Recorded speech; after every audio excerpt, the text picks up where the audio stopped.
Oh, am I using this? Yes, I am.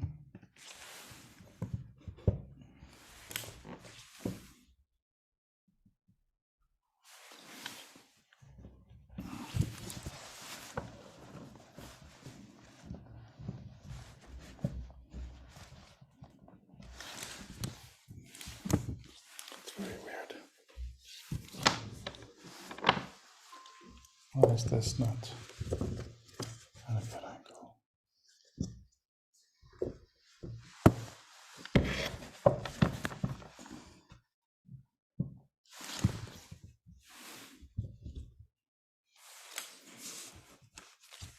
So, 28th of October. Let's see who was there.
Next step under.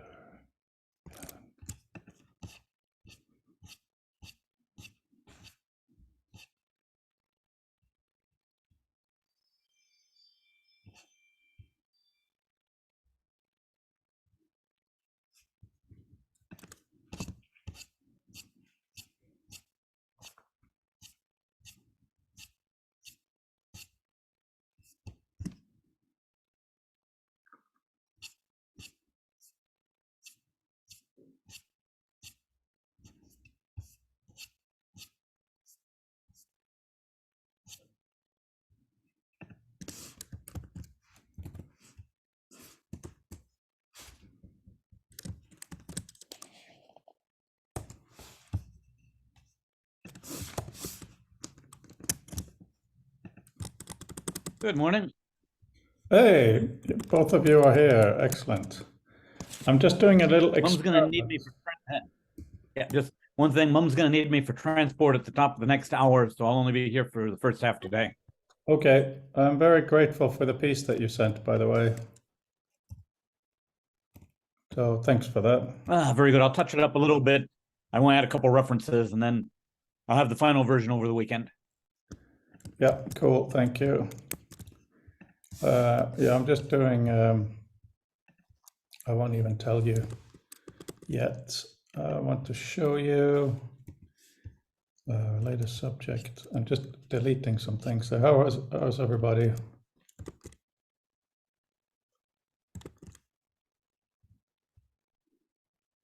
Pretty good. Reorganizing my library yet again. Every time I have new books come in, I have to resort everything to recluster them. That sounds like a demonstration of how different we are. I don't think I have done, I started with trying to do my library with basically on the right there where it's bright. That happens to be everybody who's in any of my books, going from right to left. And then it's generally history over here, sciencey stuff, computer stuff, and mess. So yeah, I look forward to seeing you in London, but I don't think I should show you my library, Peter. It's a bit of a mess. I'd be happy to reorganize it for you. That's funny. Oh, Mr. Anderson is doing something. I'm so bad that at one point I actually was considering sorting it according to the Library of Congress call number. Yeah, I'm glad we are one of those safe communities where you can say that. That's funny. Yeah, I'm just trying to delete some stuff here. And then I look forward to showing you. Oops. Sorry. I'm almost done on my document. I don't know, I just thought fresh pair of eyes, Peter, if I just find it's quite short, it's really just for a skim to say, does anything not make sense? But I'm trying to think, I can't recall what it comes down to now. I've got it. I've moved it up after your comments, Fred. So I put it back to being longer. So it's probably about 4 or 5 pages now. Okay.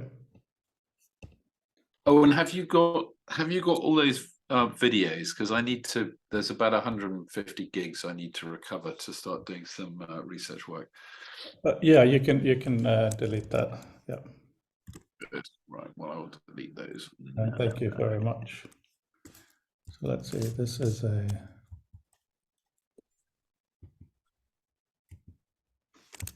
So this is weird.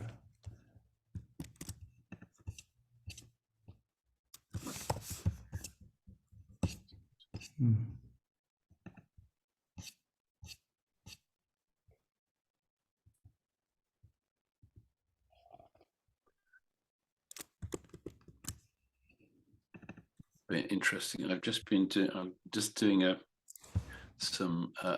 diff on. I discovered by sheer chance somebody had posted a link to one of the Brown hypertext courses, and one of the documents there is an extract actually of a very early version of 1981 version of Literary Machines Chapter 2, which is the sort of meat of it. But it was obviously OCR'd by something that doesn't do W's, can't do M's, can't do G's.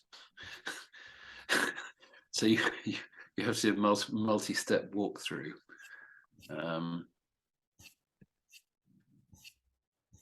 To actually get anything reasonable.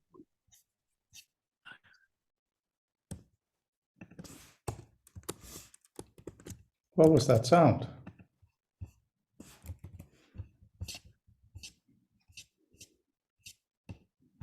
It might have been a browser tab on my end. Sorry about that. No, nothing. It wasn't sure if it was someone maybe was trying to come in or something. So that's fine, obviously. Let's see. Is there a method? That's an interesting thing that I came up with. A couple of sort of people have, in a sense, a relatively open Zoom thing like yours. Is there a way you can sort of, if it's open such you can come in? I don't think Zoom allows you to sort of knock on it without. In other words, if you think they're up, I'll check if they're in, but I don't want to walk into the middle of the conversation by just connecting. I don't think there's a method, is there, that you can sort of, using Zoom, say, hey, are you free, or would you rather I went away? I don't think so, but I think that's a really, really good point. Similar to the point of when I run late, as has happened before. Sometimes I want to leave a message saying I will be there soon, and that doesn't seem to be possible either. Yeah. So there are a few things there I'm ignoring that really could be helpful. No, indeed. I mean, I still, funny enough, I was talking to someone the other day, I still think sort of Zoom is still ahead of it. I mean, at least we're not having to work through Microsoft Teams or something. Oh, I dropped a link to a thing from the future installation exhibit in the sidebar called the Nurture Pod. Have a look at it, just blow you away. Tell me more, please. Okay, it was an imagined concept where you'd plug a baby into a VR headset and 2 6DF controllers in his hands and reprogram his training and exposure to stimuli to improve the rate at which he develops skills. No. This is a bit like the Matrix bit, load me up with a program for a Bell helicopter. Yeah, no, that's not going to work. It's interesting why. Oh, and there's a product detail graphic. You zoom in on it. About halfway down the article is a product detail graphic that's hilarious when you blow it up enough to read. Yeah, no, it's obviously what do you call it? Satire, right? Yeah, I think so. Yeah. So, but I don't know. It might have been a half serious. Yeah, but it's interesting why these things don't work. And over the last, today over lunch, and recently, there's been these tiny little babies to the point where I now can look at a baby and say how many weeks old it is. And the thing about babies that I find so fascinating is to see them learn. Like one of Edgar's friend's sister, she's 3 weeks old now. So that's in this country, we call that one prime ministerial period old. And when she's a bit crying, I lift her up and her legs jiggle and you can see her face trying to figure out, I have legs. Okay, what does that mean? Like learning that it's just so cool. The whole. I see. So that'd be cool. You find out I have legs, and then they put you in a virtual headset, and you go to a place where you have no legs. Exactly. That would be a bit of an issue.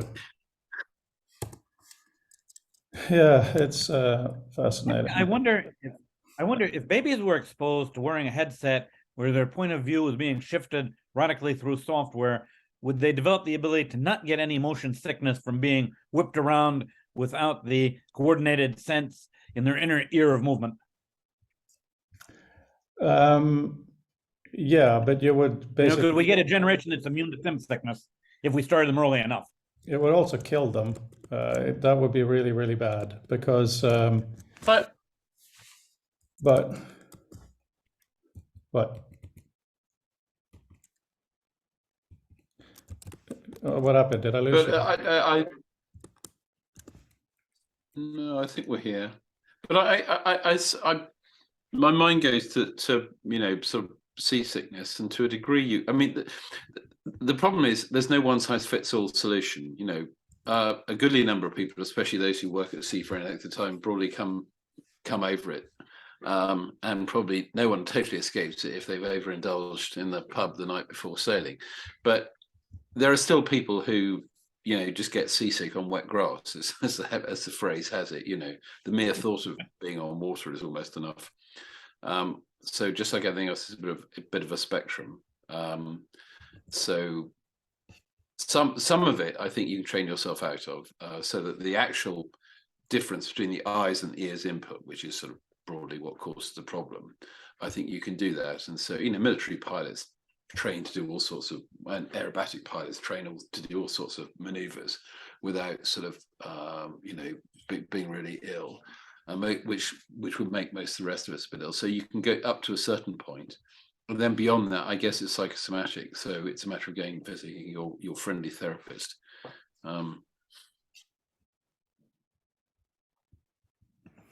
Yeah, that's a good I'd assume the same. So I assume the same applies to the sort of sense of motion sickness in VR. And there's no, there's no good or bad about it. You don't know you'll be affected by it until you are. And so it's not as if there are sort of, there's something one hasn't done. It like so many things, it affects us all differently. So my first experience of seasickness. Sorry, Don. Yeah. My first experience of seasickness was on a high school Latin club trip. And we were crossing the Adriatic. And I'm up on deck feeling just chipper. And one of my fellow students was on the verge of totally losing her cookies. And I said, "What's the matter? You're looking a little green around the gills." And about 30 seconds after I said it, green around the gills, karma hit me. And it was all over for the rest of the ship voyage. And never should have poked fun of her for that. But yeah, then the seasickness just suddenly hit me like a wall of nausea out of nowhere. Yeah. Yeah, I mean, the thing about VR seasickness thing is quite complicated because it's not one thing, it's many things. By the way, I want to show you guys now, all of you. I see you here, Alan, which is really nice. One second. Hi, Just Alan. getting this Hi. to the right page. So yeah, we'll just have to start here. Yeah, oh, sorry, this on the side. Edgar's getting a haircut. Earlier today, he did some climbing. Whoops, look at this. Very scary. Right, that was not what I was going to show you, but okay, you can see this screen, right? So this is our normal PDF of the book, and it's testing an interaction in 2D in Reader. And this is just a mock-up, but I think we can have something similar in VR. And the point is, text has evolved to be a human scale. You know, that's my current buzzword, human scale. And, you know, we talk about foveated rendering and all these things. So when we're actually reading text, this is pretty good. You know, to have an entire wall full of text is not good for reading. It's good for locating something to an extent, but it's certainly not optimized for reading. So the idea is that imagine using arrow keys to go through a PDF. That's quite normal, right? So if we have the right arrow key to go to the next page, but what about if we make the down arrow key go to the next page that has a heading? So, you know, I'm reading this one by Vint. It's really short. Do arrow down. I want to make sure my cursor isn't. Do arrow down. So here, reading this bit, and then we get this. It's all very nice. Then I get to Andrea's piece, and for some reason I don't want to read it. Maybe I'm not interested in architecture. Maybe I read it before. But as you know, this is many pages long. So instead of doing arrow right to go through it, and then every page having to judge if it's a new section, which is quite a cognitive load, what if I instead do arrow down, and I get to the next heading, which happened to be the Q&A for her. Then I do it again, and now I'm in the next section. So here's Annie's. Barbara Tversky's is obviously a massive one too. Don't want to read it, arrow down. Bob Horn.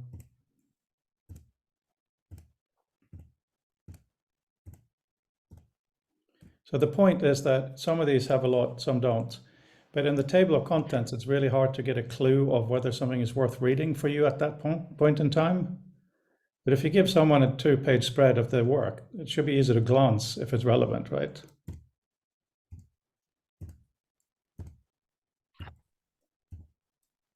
I find it easy to look at. I must say, if I'm reading a PDF, I normally wouldn't want that. I want the text reflowed, and I want it about twice as big, and I don't want it paginated, because I don't want to end up having to do this up and down the page with my head to follow the text. I want to be able to basically scroll the text as I read. So that's what a good PDF for me now is. So yeah, but that's reading, Mark. That's reading. We're not talking about reading. Yeah, which is why. But okay, I was skating around the point of saying, which is why actually I don't use Reader as much as I might, because I can't read in it. It doesn't have a reading mode. I can sort of scan through it, but I can't read it. I can't. So you no, because of what I can't do is I can't scroll the pages. It jumps page to page, so I have to move my eye up, and it's much easier. What I tend to do is to make it large like that, and just keep it scrolling and scrolling That's through exactly the page. right.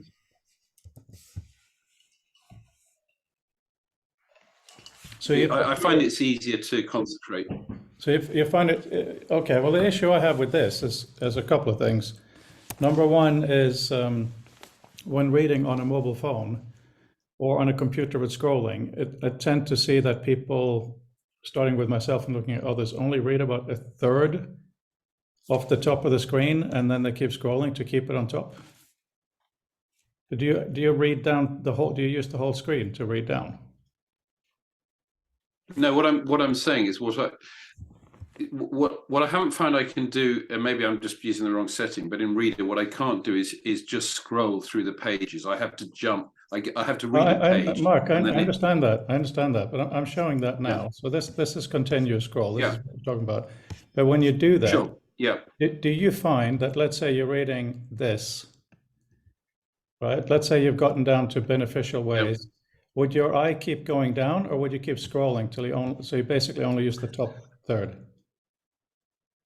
No, I'm broadly reading the middle bit because then I've got some context. So I've got the bits I've just read, I've got what's coming up, and dependent on how linked those texts are is where I'm reading on the page. But essentially, I'm reading it large for just comfort of reading. If I'm trying to engage with something and it's not easy reading, it's not gentle reading, it's sort of easier to have it, so it's very, very comfortable to read. But the thing about the scrolling is just having a little bit of context. You're absolutely right. So, for instance, you're absolutely right about the double spread, for instance, and with a reasonably short article, it gives you an overview, and you can quite wrap. And apart from anything else, if you open a document, you'll have some degree of visual recall. I remember that image. I don't know quite what this document is, but I've seen this one before, and that's useful. But when it gets to the actual reading stage, it's more about having not having to work too hard to read. I mean, I can read what's on screen here fine, and I can plus adjust and everything, but it's not comfortable reading. About twice as big would be comfortable reading. If you just want to I think what I've learned is that there's a subtle size issue where the cognitive load of doing the reading goes down massively. You're not basically having to concentrate so hard to make the symbols out. Eka just had a haircut. Say hi to him. Hi. Mark, Okay, we go. hello. You just had a haircut. Okay. I agree with you, and not only do I agree with you, I think it's not even a controversial take. It's a thing that it's controversial if you don't agree with what you said, right? There's a That's a pretty hardcore statement that to one make, Alan. experiences. I don't think so. I think that there is a penalty one experiences when reading in digital in a PDF, where you get to the bottom of the page and then you have to reset and refind. Your flow is broken, and it's the kind of thing that feels completely arbitrary for digital format. And it's not just taking a shot at reader. There's plenty of ebooks in Kindle where, for whatever reason, if it just isn't formatted to have continuous scrolling, you have to go page to page, and you don't have to have the page animation flips or whatnot, but it still is a truly broken experience for digital reading. And I would, to get into the controversial part, I would say that at this point, it should be totally understood that even if you have a 2-column PDF, it's going to be formatted into one single reading experience as an option. Okay, let's hear what Peter's got to say. He's had his hand up for a while. Okay, I think for me, well, this discussion reminds me a little bit of the user setting that we used to have on some mainframe applications with the old VT100 terminals, where you could have a choice between whether you wanted a smooth scroll or a jump scroll. And I think that probably the ultimate for me, if I was going for a single column reading mode, would be to have the system first of all, have an easing function. So it would start moving slowly, then move faster, and then slow down when it gets to the final position, move up by about 2/3 of a page. So there'd be a 1/3 partial overlap at the top, but also have the darkness of the text side already read fade down by about 25 to 30%, so that I could immediately see what the new text was that had been added to my screen, still have the old text slightly faded and readable, and then just key through to move in increments down in that mode. So that would be like the absolute dream single column reading scenario for me. And also I noticed that when I'm proofreading an email, I wind up advancing it, so I leave about 1/3 of the text I already read from the bottom of the previous screen at the top to be able to hold the context. So that would apply in email and those kinds of editor applications, as well as in reading applications. Yeah, So just to explain the problem that I'm trying to solve here, because I think we're talking slightly different things. You know, when we an author, when you write, it is single scroll. You can make it any size, width, whatever you want. It's one kind of thing. But first of all, this is a published format. So if someone is really bad at doing how something goes from page to page, that's just a bad editor or a bad author. So that is a thing. You know, I'm not really interested in going back to Papyrus, but what I'm talking about is the act of going from heading to heading, right? Because I guess we could have something similar here in a continuous scroll where you press one button to go down the screen and another button to go to the next heading. Does that make sense? No, I don't.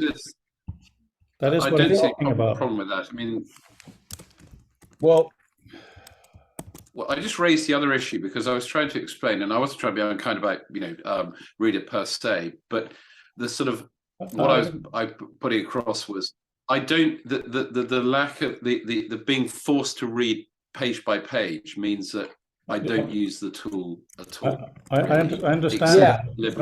I understand that. That's the issue. So that's all right. But in terms of having a means to move from heading to heading, absolutely, because basically if the structure's there in the document, and I think this goes back to an emerging thing of, what it was a bit like that whole thing in the web, when people started to say, hey, come on, use semantic structure in your pages, and then we can do stuff with it. And it's just not just a whole melange of text. So that's a good thing. Right, but I'm also reflecting on Alan's very strong comments that it would be controversial to disagree with him, which I don't think it's conducive to have a back and forth discussion. So, we have a book that exists, and we can, of course, release it in different formats. That's obviously fine. But what I'm trying to communicate is, let's say someone is reading, and this continuous scroll, I mean, it is right here. It's not difficult to get, but let's say, so we have this continuous scroll, and we're reading, we've just finished Dini's bit, then we scroll, we get to Eduardo's, and now we decide we're not interested in what he's talking about, this space thing, right? I'm now talking about what is the most useful mechanism we can have to go to the next section. So the fact that you don't like 2-page columns is really neither here nor there. I mean, do you like full screen or not? We've all already said yes, Freud. So we were sort of moving on slightly because there's nothing controversial about what you're saying about having a method to move into headings. We were just drawing on some other stuff that's quite pertinent to use of PDF, because in this day and age, if we're going to be able to use stuff in VR, the content has to be remade, be able to be remediated. Yeah. Frankly, whether it's on a 2D screen or in a 3D environment is of really no interest to me. It should just be able to be used by the user in a comfortable manner. And if anything, if I can just add like the theme that's underneath, I mean, what I was just talking about is just the ability to continue scrolling, because continuous scroll is then affordance that is baked into just about every mobile device, and so that's an understood behavior, just across the board for anything you're going to read. Now, the deeper theme is that page layout from 2005 to now has undergone, I would say, an extreme shift, where in InDesign or in the other tools you would, and I did this myself when I mean that was my major, laying out words on pages was a sacred art, and I loved it, but these days the words, the atomic content components that get put together in things that we recognize as words, have to be independent. And this is not, I'm not saying that this is the not controversial take. This may still be up for controversy somewhere, right? But the words are independent, separate from the medium, the container, and it flows into and fits whatever container it's in, right? And that can be still 2 columns in certain cases, but it could also be, and why I bring this up is that, like, when I think about reading in VR, rather than, and I don't think anybody's talking about saying I have the perfect interface in mind, but when I think about reading in VR, I see it as like probably just a series of tests that need to go on, right? Like, have a person read a single article in VR, tell us what they think. Was it more Alan, painful or not? Alan, And to go okay, back to guys. the heading, just let me finish up this little bit. To get back to the heading question, I would actually, an experiment that I would like to see would be much more granular versions, truncations of the articles, where it requires interaction, either not just down, upside, but like clicking on the content you're interested in to continue reading more about that.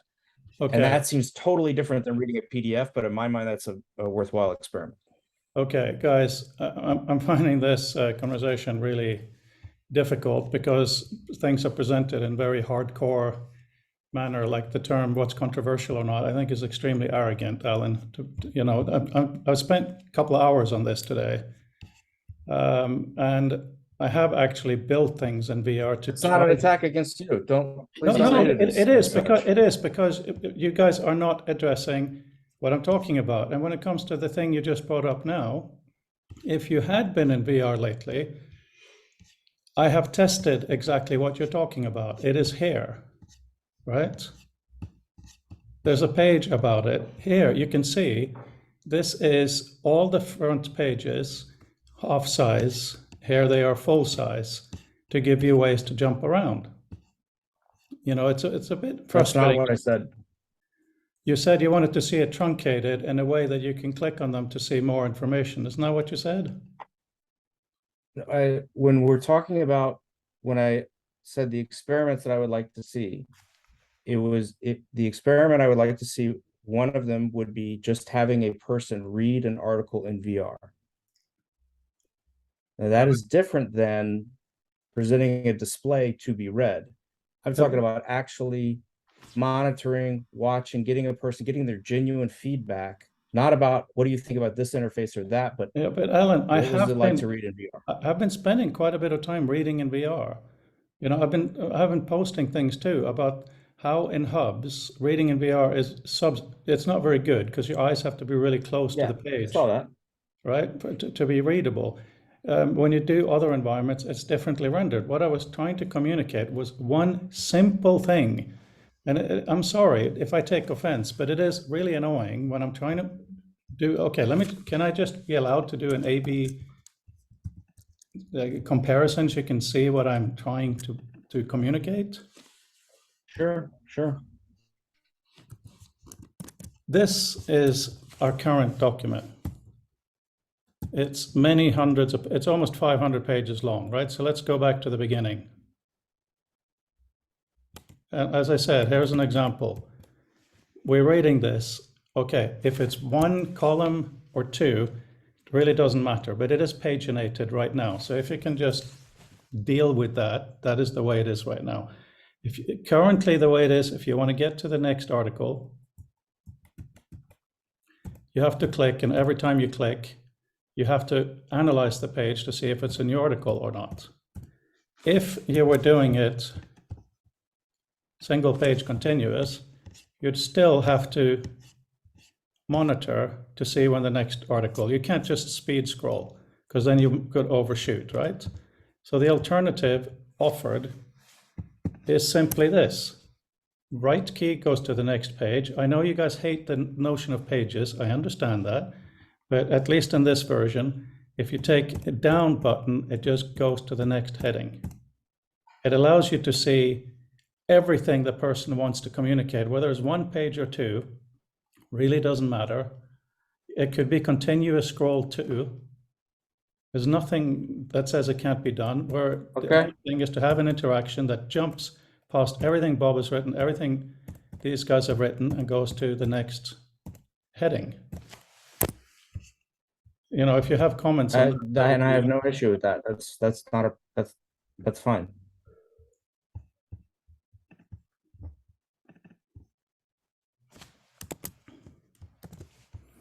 so now we are on the discussion. When I was talking about experiments, I was talking about actual, like, how a person would do user research in an unknown domain. And that isn't about like, hey, what do you think about this solution versus that solution, but really just like truly observation style research. Hey, try to read this article in VR. What did you think? Nothing about navigation, just like, and nothing, I mean, they could bring up pixel rendering and things like that, but just the experience. Yeah, I agree that would be completely valuable, but to actually get to the point to have something to read in VR is actually difficult. I interviewed 2 different VR developers this week. It turns out both of them are effing scam artists. It was really a helpful experience. I found them by Twitter. Picture of a young girl, graphic designer. Makes me wonder, you can really do VR, fair enough. Finally had a phone conversation on Zoom. They didn't want to turn their camera off. After a while, I realized the accent is completely different from the girl in the picture.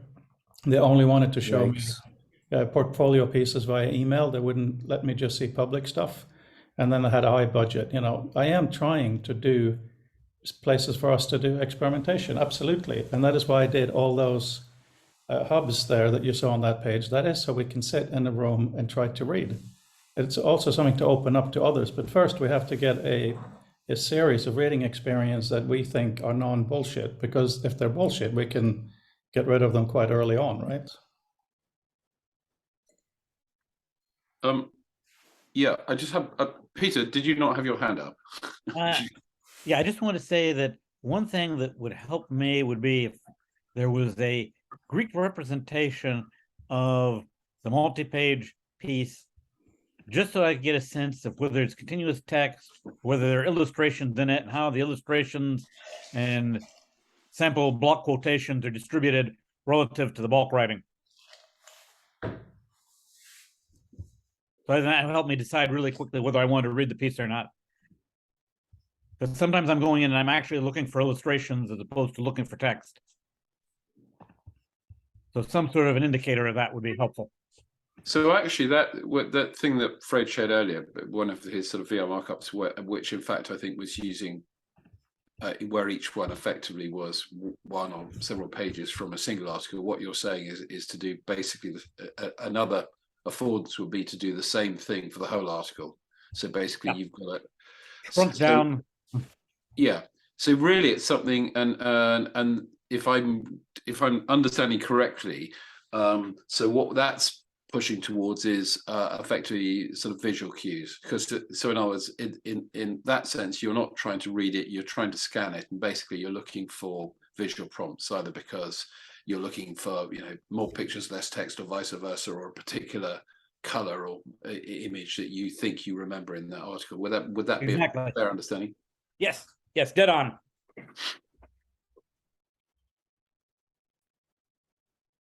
I mean, that's what this is. Just out of interest, is that a whole? Is that that picture? So no, well, just the one you showed. So what actually? Just less about the picture. So what was in the displayed segment? So what Fabienne suggested in a call was we take a physical book and do this on a physical wall. I went through the book and did all the pages and realized that most of the pages are just blocks of text that have very little value other than to indicate length of articles. So I just took the first page, the one page that has a level 1 heading, because if it's written relatively well, there should be some sort of an introduction there. Because one thing I think we do agree on is we're fighting very useless table of contents. The table of contents, unless you know someone famous or unless it's a very well-written title, and hardly any titles are well-written, they're all rubbish, including my own. They don't really indicate what's in the article. They're teasers. Okay, here's the thought, Frode. Could we maybe have 2 numbers in little circles or lozenges in the table of contents? The first of which would be the number of illustrations, and the second would be the number of quotations, and maybe a third one for just the number of citations. Because sometimes I'm looking for a citation-heavy article, and then if I saw on the table of contents a real big number in that third position, that would tell me instantly to zoom in and read that article. I would probably say absolutely not as the default. However, I think it would be very useful to have that as an option that the user can produce.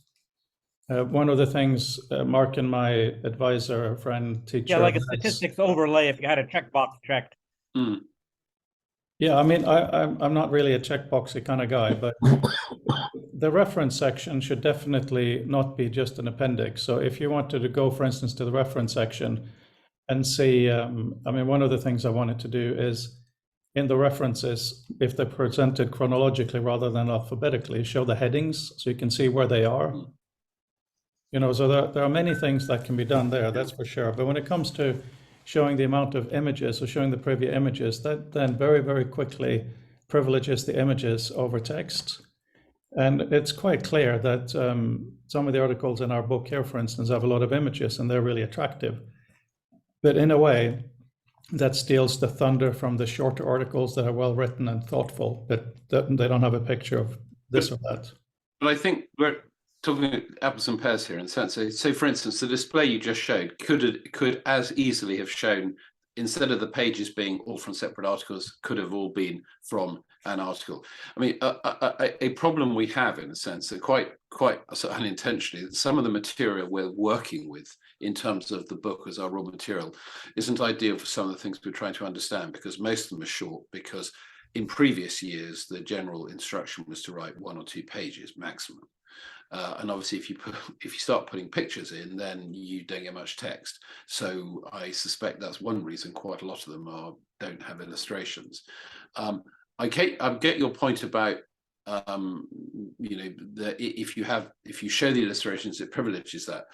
But that's the reader's choice. There's a point at which the author has got to cede something to say, because the reader might say, "I'm just looking for that thing that I know had a boatload of images in." Visual recall. Mark, that's absolutely fine. I mean, the perspective I'm coming from is very clear and simple. I believe very strongly, in my experience, you know, having mocked this up and having spent a lot of time reading in VR, that reading in VR is the layout of a book is still the best. That is my perspective. If you want to fight me, and I mean you plural, not you particularly, Mark, please do. You know, building in hubs is something we can all do. Build it and let's try, right? That's the frustration, because reading in VR is really, really different, I find. So if you want to do something different, that's fine. But that's only one small point. The bigger point is, you know, Vint Cerf has been fighting me on this right, left, and center, saying, you know, VR, just get a big, nice monitor. He has a point. So one of the things that I think has come out of the discussions over the last few weeks is the basic reading experience will probably be a book.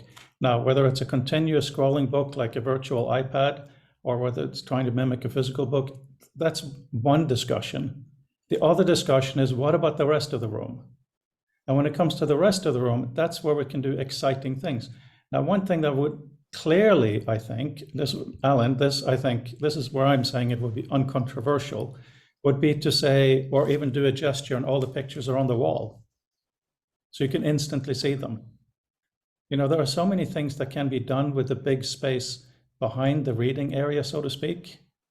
But to find out what works, we actually have to build and throw away and build and throw away. And that's not always easy. I mean, a very odd thing yesterday, because I mean, so like this, now I have the Quest Pro, which has its pros and cons. One thing yesterday, I was in Immersed, trying to use the web to read, and it wasn't actually that bad. And I found that I used quite a large monitor, maybe a 50-inch monitor virtually. But after working on it for a while, I realized it was halfway in the table. You know, it was, because I used pass-through, but it was really low. There are a lot of surprises. And that's why I really, really encourage us all to try to build and see. And the reason that I got so prickly about the discussion that I started with about having this key to go to the next heading is that while you are reading, yes, in a demo, you can do big things to go somewhere else, but we are all extremely lazy, right? In terms of interactions, at least we should be. So when you're going through something and you want to find the next bit? What's the most efficient way you can get there? That was the question I posed. That is completely different from the question of, here's a book, you haven't read any of it, what should you read first? Which is what Peter asked for a few weeks ago. Yeah, Peter, I see your hand. Yeah, also, I think it would be helpful if when we're looking at citations, we could weight them so that if a citation's referenced by more than one author in the collection, that would be much bolder than citations that are only cited in one paper. And also author names too, because I'd also be interested in, you might not be citing the same paper by a given author, but that author might be cited by a whole bunch of people in the community. And that would help me zoom in and identify works by that person. Yeah, and again, and I'm not saying this like an annoyed boss because I'm not your boss, but in a playful way, go make it. Like this here with map. I built this. It didn't take that long, but it's shit. Right? I tried to do the map behind, so that's why we got this one further down here, where the central column is the table of contents, just so you have some order. The idea here is these things could be author names and so on. It's actually really difficult to make it useful. I have not addressed the references yet, which is primarily what you're talking about. Right. But we really should. But what bothers me about these conversations, all of them, not just today, and this is not an admonition of anybody, this is just a reflection of the reality. We need to build and test, because once you put the headset on and you move things around, it's so damn different. So, couple thoughts. One, when I first, just to touch on the uncontroversial statement of mine, I was specifically only referring to digital device reading. That had nothing to do with VR, because agreed, VR is a completely untested and unknown experience for reading, where I think that the rules may flip-flop. It may actually be that it's far more enjoyable to read 2 pages left to right, kind of thing. I have no dog in that fight. I was just talking about on the devices and the baseline affordances we've had so far. Part 2, also agree that a lot of different experiments are needed and should flourish. The way I've been approaching that is to do what I can in 2D first, to express the interface ideas, the layout ideas, and then after that worry about putting that into 3D. I'm not at a point where I could think about a 3D first interface experience, because I think a lot of the concepts actually they can find an adjacent or family resemblance in a 2D format, in the digital 2D format. So, the idea of the background image is a perfect example, or the idea of tinkering a lot more with font size to indicate if something should be focused on and sat on versus blown through. What do you mean by blown through?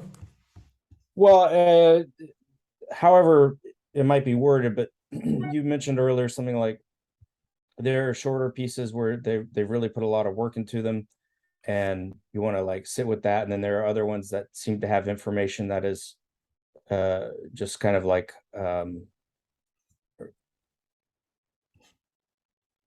not as more there's content that is like supporting of main points, and if you're interested in those supporting points, then more power to you, go into them. But if you're interested in getting the main concepts, then that could perhaps be visualized in a different way, so you easily recognize, okay, this is a main point, Okay, now we're talking about layout and emphasis, which is one of Bob Horn's things and Jim's. I agree that's important, but I also think that's more editorial and agnostic, whether it's VR printed or digital. Absolutely. But yeah, sorry, I see Mark's hand. Yeah. Yeah, I was just listening to Peter's point earlier, and I'm just it's not the first time things we discussed. I'm thinking that probably to do the sort of thing mentioned, which I think is interesting, is I really don't think we should start with a book for that. I mean, just it can be a separate test. The book's become a bit problematic.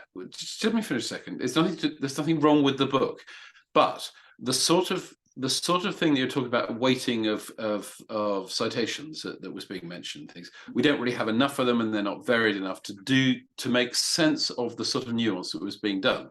So in other words, if we want to explore that, we need to probably collect together a number of papers that basically we know will give us the sort of cover the area. And then we can, well, if necessary, we can just make a PDF book out of that and use that, or feed that all into Author. But I sense that what we have at the moment, because they're all there, that we have pieces produced at various lengths by different people from different aspects. And a lot of them I probably don't have any references at all, so it makes it sort of quite difficult to explore that properly. And I think I think it makes it harder to do that exploratory work. So it'd be better to just make some more content to test that, Okay, all right, rather Mark. than try and make the book stand as proxy for But it. Mark, we have agreed, I think, that until December 9th, when the book comes out, our focus is on the book in VR. Of course, also the book in itself. Yeah, and I haven't said anything that's against that. All I was merely pointing out was that to make sense. We can do that after December 9th. All these things that are bringing. Yes. Yeah, I think we're all in agreement on that. I don't know why we're having. I merely made an observation that to take that idea forward, whenever, I didn't mean this second, simply would require us to start with a different corpus. That's all I'm saying, and I'm not sure why that's even controversial. I may have misunderstood you. To take which idea forward? So Peter made an interesting idea, which is the idea of being able to look at the bibliometric visualizations. Yeah, and you started to mention, what Les had played around in. Sorry, your supervisor of mine, Les Carr, in terms of seeing where citations turn up in a document, which is another aspect of this. But to start doing that sort of exercise, I think you need the text, for want of a better word, that you're going to experiment with needs to be much more like formal academic papers with more references, and that's not which is in essence what I'm saying. So I don't think we can do that now, because I don't think we have a sort of a test corpus at the moment to work with. And as Fred's just said, as we're concentrating on the book at the moment, then this is something we can't do now. But I'm just saying, I don't think it's something we should try and do with the book, not because it's not a good idea, but simply because we're going to make it hard for ourselves, because it doesn't give us the right data set to work with, essentially. Yeah, I mean, I do think we should focus on exactly that for now, the book. How can we make this book more interesting and readable? Another thing that I just put in today for testing purposes is this. I don't know which, oh yeah. It's a few pages of pictures from the day, because they are actually quite high quality. So, if we start looking at the way to address the pictures in the document, we can start doing tests of how to put them up against the wall.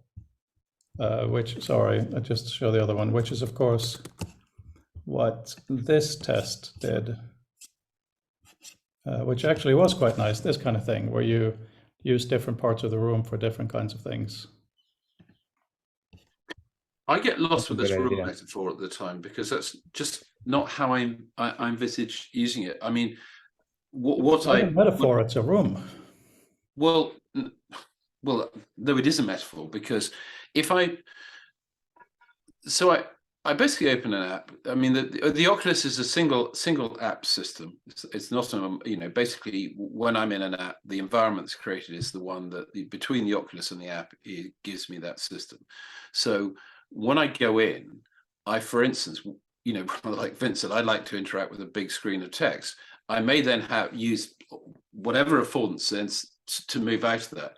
What I don't want to do is I don't want to be sitting in a slightly less good version of the physical space I'm in at the moment, because apart from this, it's a lot of work to create, and I'm just unconvinced from the experience I've had thus far that it's.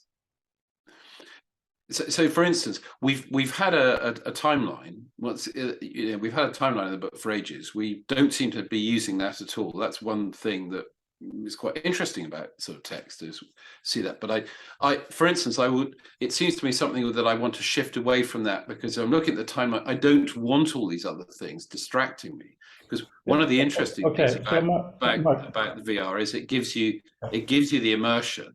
So if we create all the distractions of stuff around us, aren't we just dragging all the distraction we have at the moment and putting into the really interesting part is our ability to be able to shift focus, to have all these things available, and to make use of, the point of Brando, so of really misusing all those pixels. So we can see something with a richness that we can't do physically on a small screen. So, yes, but first of all, if we're going to have a book, the book needs to exist somewhere, right? If we're going to start with an object, and these are ifs that are not God's given objectives, but they're ifs. If we're going to have a reading environment, the text needs to be on something. So we need some sort of a substrate. And I think we agree that reading with something behind the text makes it a lot easier than reading free-floating text, as has been experimented by Fabian, which is very cool for certain specific uses, but it's not great for reading a paragraph of text. So it's got to be on something. So if we start with having a single or a double paragraph, let's say we're putting an iPad type thing into VR, right? It needs to exist somewhere. It can, of course, be free floating in space. And then you have two choices. If it is VR space, what's the background? It can be the universe, it can be gray space, it can be whatever you want. But also, of course, if you are dealing with pass-through and making it AR, then you do have your room, which is useful or not.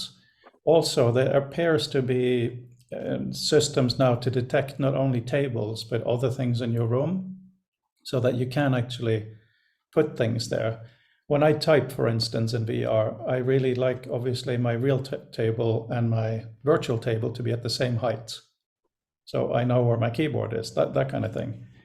So when I'm talking about a room, we're talking about two different things. We're talking about the knowledge object, the book.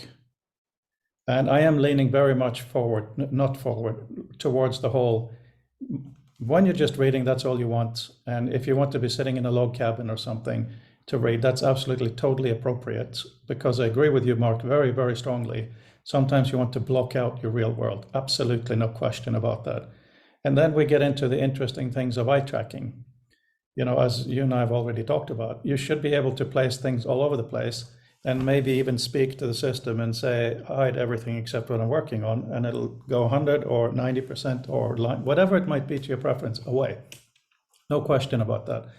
But the interaction between what is in your knowledge object / document / virtual iPad and the rest of the room is not obvious. And that's why I'm saying it's helpful to have a room of sorts. It doesn't need to fit your physical dimensions of what you're in now, of course not. That you may want that, but maybe not. For instance, I believe you sit in front of a wall, right? So maybe in where I am now, looking to you, that's kind of your wall. Is that right? No, that's behind me. I'm looking at my actually happens.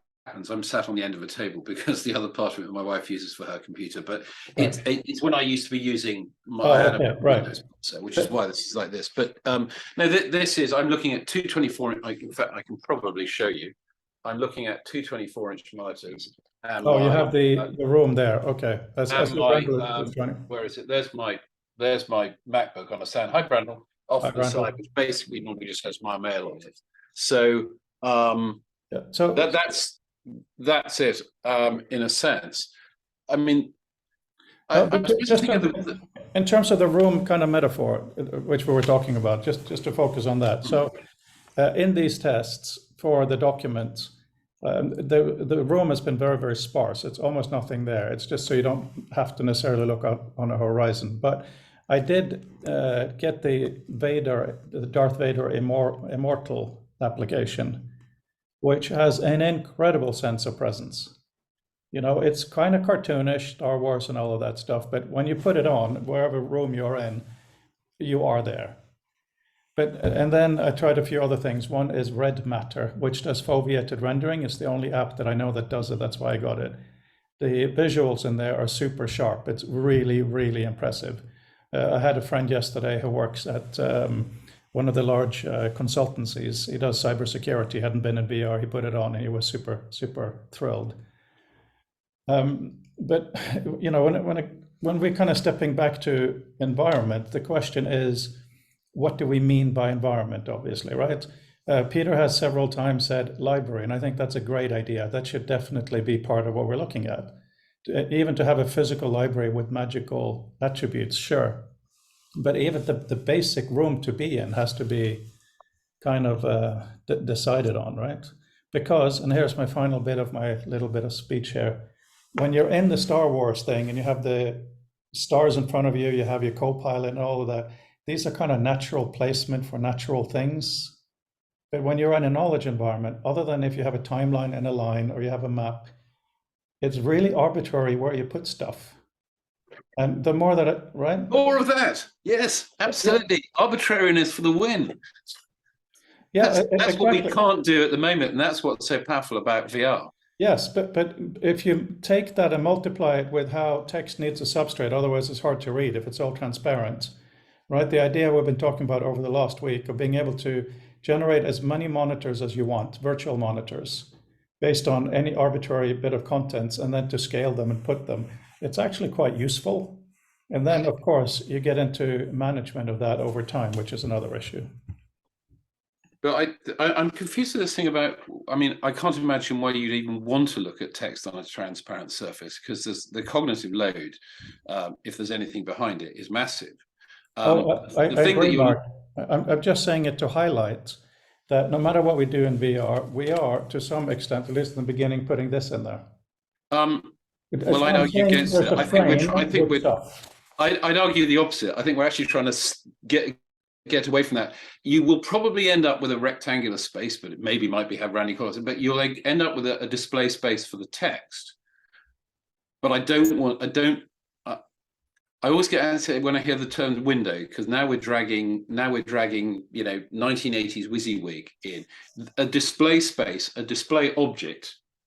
Well, in fact, in 3D, it's going to be an object on which you wrap your display.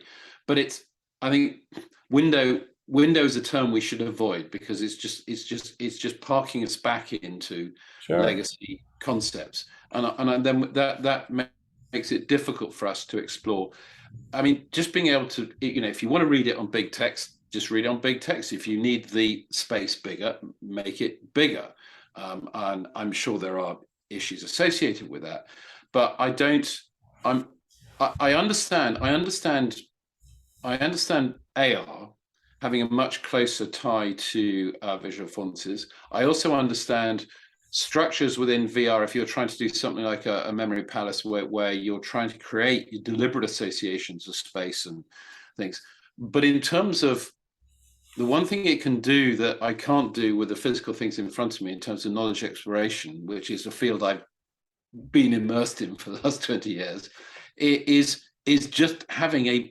absolutely not having things cluttered with walls and desks and stuff, but just a space where you can actually unpack all this information. And as you rightly said, use really arbitrary layouts, because one thing I've noticed, we are, you know, human mind's very good at associative stuff. So it's a bit like a jigsaw. You start unpacking, you put the blue bits in that corner, you put the red ones over there. You don't know what the relationship is. You know, you don't know why those are blue and those are red, but you know they're not the same. And that sort of thing is is absolutely wonderful, but having to do that in a little box on a sort of 3D table doesn't strike me as interesting. Yeah, fine. Yeah, okay. I'm just saying it has to exist in somewhere. It doesn't have to be a wall or a room or a desk, Mark. Yeah, I also, personally, this is kind of this distinction that I make, is that I personally look forward to the arbitrariness of the arrangement of these objects. But at that same time, I'm acutely aware of how challenging that arbitrariness is, both to other people, but more generally, and probably to me, to sort of reflexive familiarity with certain arrangements. The reason, like I was talking to a biomedical engineer yesterday about the quality of sort of reflexive actions that you can get on a musical instrument, and that only really succeeds because the layout is exactly the same day after day after day after year after year after year. Nobody would be able to play an oboe if if you could arrange the notes in chromatic order and then for a different piece arrange them in a different thing. They need to be tuned the same. They need to be played the same in order to be able to get different things out of them. And so I'm aware of the way in which some of the arbitrariness, the flexibility of the display that we can get through virtual reality is at odds with some of the things that we're best suited to in terms of our ability to really, really get to know in our bones how things are arranged relative to one another.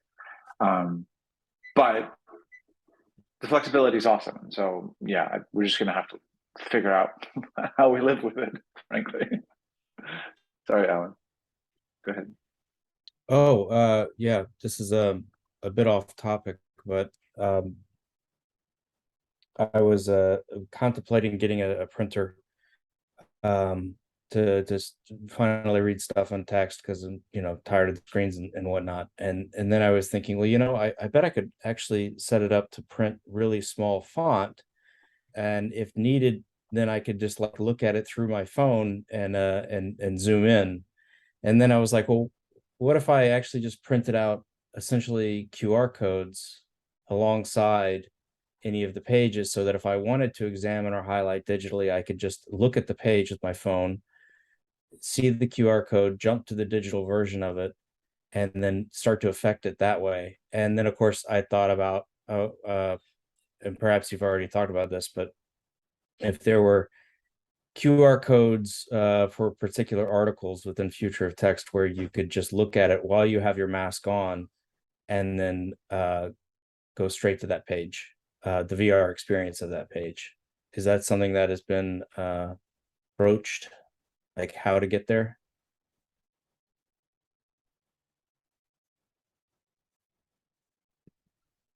I'm not fully sure what you mean, but do you mean like instead of putting in a URL in a browser, is it feasible to say, like in a world where either you have the printed book or you just have the PDF up on your desktop, you have your Oculus on or your Quest, and you look at a QR code that is at the article level rather than the book level, and then you if you are in VR, jump to the VR digital twin of that article. Yeah, we have looked at that. We've looked at things like registering all the front pages of all the articles so that the image of the page itself can do the QR work. I'm a bit wary of having a black square in the corner of the articles to do that, but we do need ways to go in and out of the different medium, that's for sure. Yeah, I mean, right now, what we've been looking at is quite simply people get the book as PDF, and one of the first pages says this book is available in VR. Click here because it's digital, and then it opens up in their browser, and if they have their headset on, it's not the biggest thing in the world to then open it up in their headset, hopefully. Okay. What about QR code drop caps? Just trying to look at whether you could do that. That would be awesome. But one of the other things we looked at earlier, Brandel, today was the question of how to navigate through the book. And it seems to be two very, very different acts. One of them is, yeah, see you later, Peter.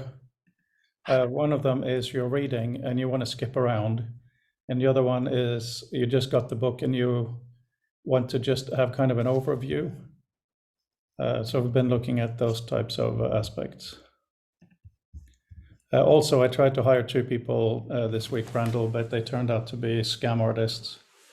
They had one specific Twitter profile, talked to them via Zoom, clearly very different types of people. Wouldn't show any portfolio pieces, would only email them, not show a public website, which is a bit sketchy, etc. So anyway, the process goes on. Yeah, no, that's frustrating. Yeah, I'll try to make I'll make a note to make a list of people to bring up to them the possibility of doing some work on this. I mean, it may not be necessary for what we're doing. We could have something extremely simple, but yeah. Yeah, I think one of the things I can do is reach out to some former interns. They'll be, you know, if they're interested in learning about that stuff, then it will be a really good opportunity for them to do it and also to be a lot cheaper. Yeah, but yeah, I mean, the thing is, I think we need more prototyping, because in the discussion today, there's been, you know, a couple of points that have come up before on prototypes before, and you know, it would be nice if we could say, here's my prototype versus your prototype, and then we play around with that. But Hubs isn't exactly the most fun place either. Yeah.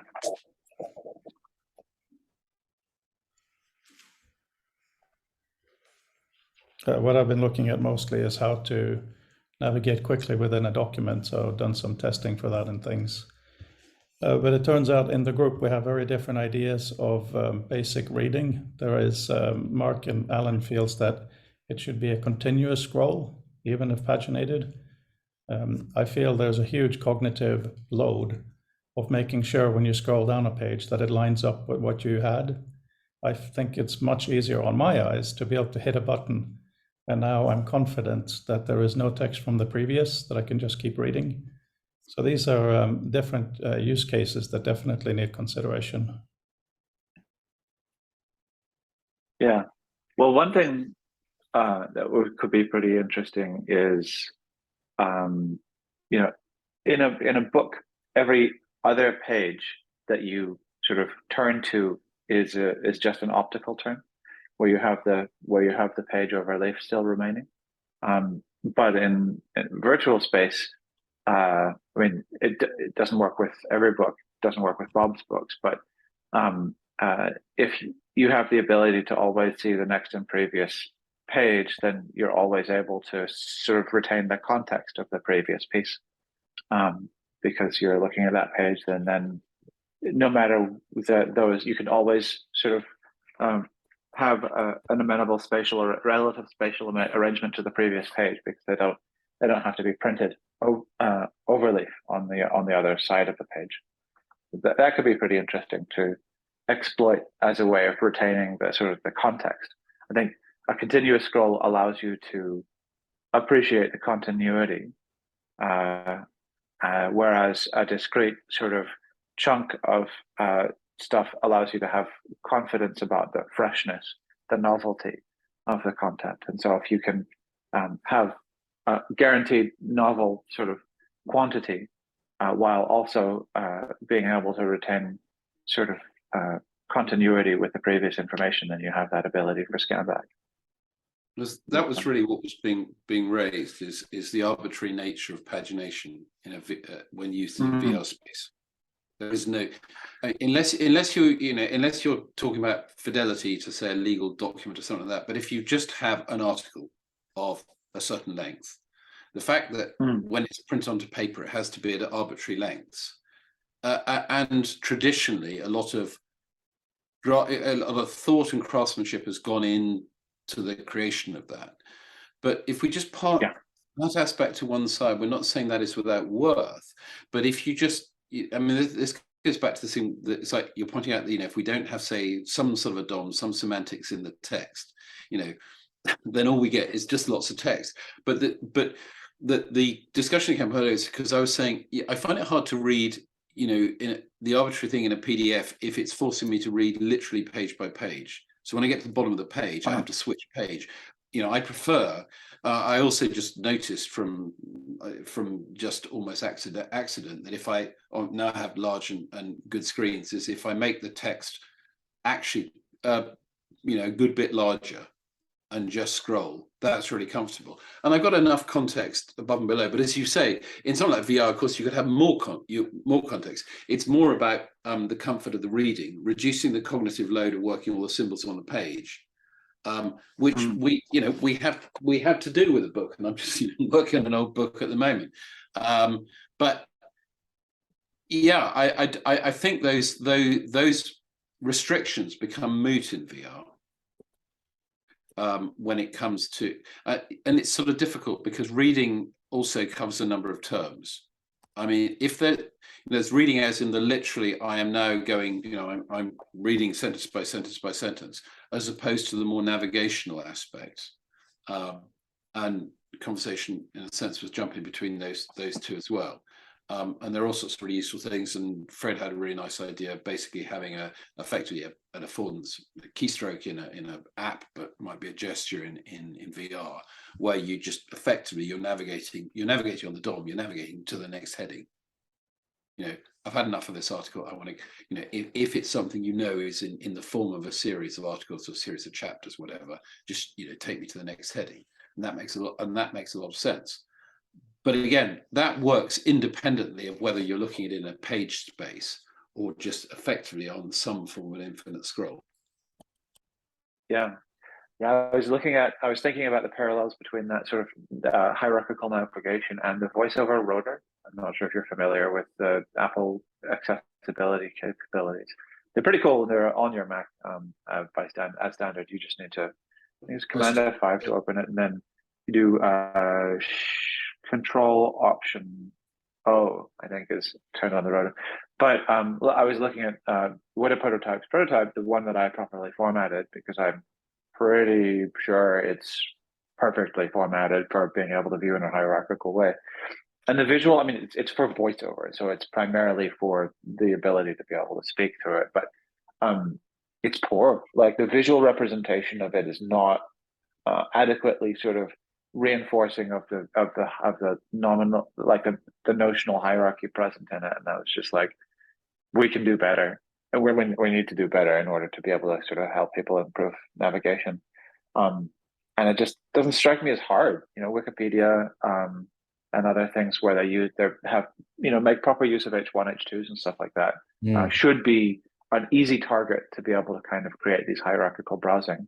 But yeah, no, I think having that as sort of a byproduct of properly structured information would make proper structure that much more appealing for people to pursue. Yeah, a wild hair of a thought on that. It's more of maybe a backdrop of where I come from. I see writing as a very fluid and always evolving act. And I see code as being a type of writing, not a separate act. And so when I look at IDEs and how they're evolving, I see that as a future of writing. And some of the things that I'm looking at it right now, some of the things that's nice are like when you can highlight lines, or you can highlight variables or methods in various ways, giving them different colors, or if you hover over a certain function and it refers to another function somewhere deeply nested in the code, which I'll call an article, you can see a summary of what it does. In certain programs, you could say, this is what this function, this weird looking reference is actually all about, and here's where you can find other points of that, right? And that's no different than hierarchy and attribution navigation issues. But that's the kind of the struggle that I have, and I don't think I'm the only one here, is when writing an article, and you're used to these digital affordances, I want to be able to write with those digital affordances in mind. When I think in the terms of future of text, it would be sacrosanct, or it would be blasphemous to sort of like take someone else's article and completely heavily edit it into a kind of an IDE format, right? But that's almost the kind of experiment or prototype I'd like to see. You know, how much text can be removed if chunks of it are references and explaining concepts without necessarily putting an observation on top of it, you know, or if there is an observation that goes along with explaining a concept, how can you maybe politely separate those? Well, fuck politeness, just actually completely a rude remix of articles in a digital format, let alone a VR format. I think that there's plenty of opportunity just to see in a 2D space what the ideas that could come out, and then say, okay, that's a pretty good idea. Let's put that over in 3D and see if it still works. But in my mind, it's so much more about really digging into the content itself and reorganizing that.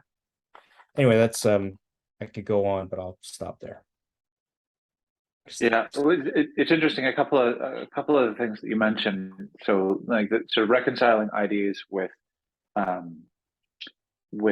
other traditional prose writing sort of contexts. One aspect of IDEs, which is sort of fairly essential. One is obviously the expressive richness and complexity of machine language or programming languages, much thinner than natural language, insofar as we have a far fewer number of tokens. That means that the relationship between things is much more knowable. But second, once you're actually in a real software engineering sort of context, then we have well-defined practices of being able to define and dictate meta information about those clumps of information, much in the same way that Bob recommends having structured writing, having an obligation to make sure that, if nothing else, the label on each thing in the form of the function name and the class name and stuff like that is relatively well understood. And obeying certain things, where if it's a state, then it needs to represent the positive nature of the positive thing and the check of the state. And if it's a function, then it typically needs to be put in the form of an active verb.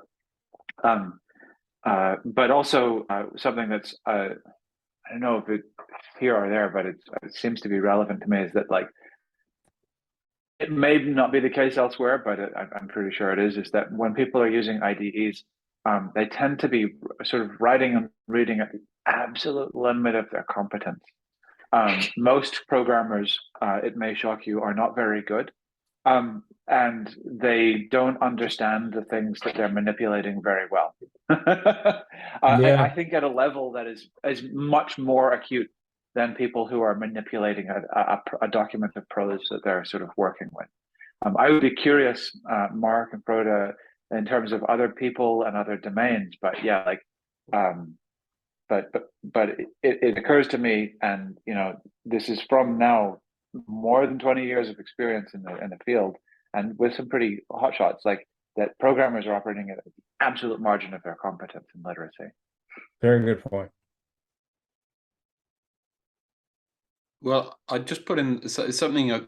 Hearing you mention that, I mean, Brandon, have you come across something called Scrivener? There's no reason you should. Right. So what's quite interesting there, without going too much down the rabbit hole, but sort of drawing out from this idea of the IDE and moving sort of away from the code and back to more general writing is actually quite an interesting thing, where it takes a deliberately sort of molecular approach, which because it's effectively an outline, and in its main display it appears long form, but actually it's the outline composed for you.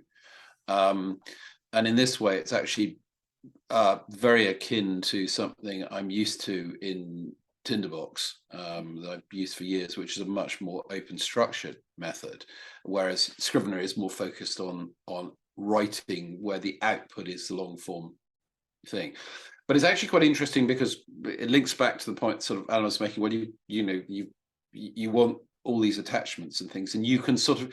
I think what he was describing is probably I can see in Scrivener. I'm not saying it's the answer, but if one wants a sort of an example of that sort of approach, I think that's quite an interesting one to use.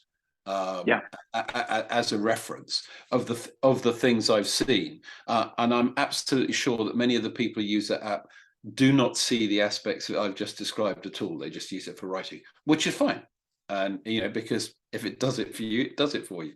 But I definitely recognise what he said. This thing where I've for so long been using deconstructed knowledge exploration spaces that the synthesis into long form becomes actually harder than in the days when I didn't have those. I just had to sit down at the top of the page and keep on writing. Very good point. Yeah. One of the things that occurs to me, so as I was saying that,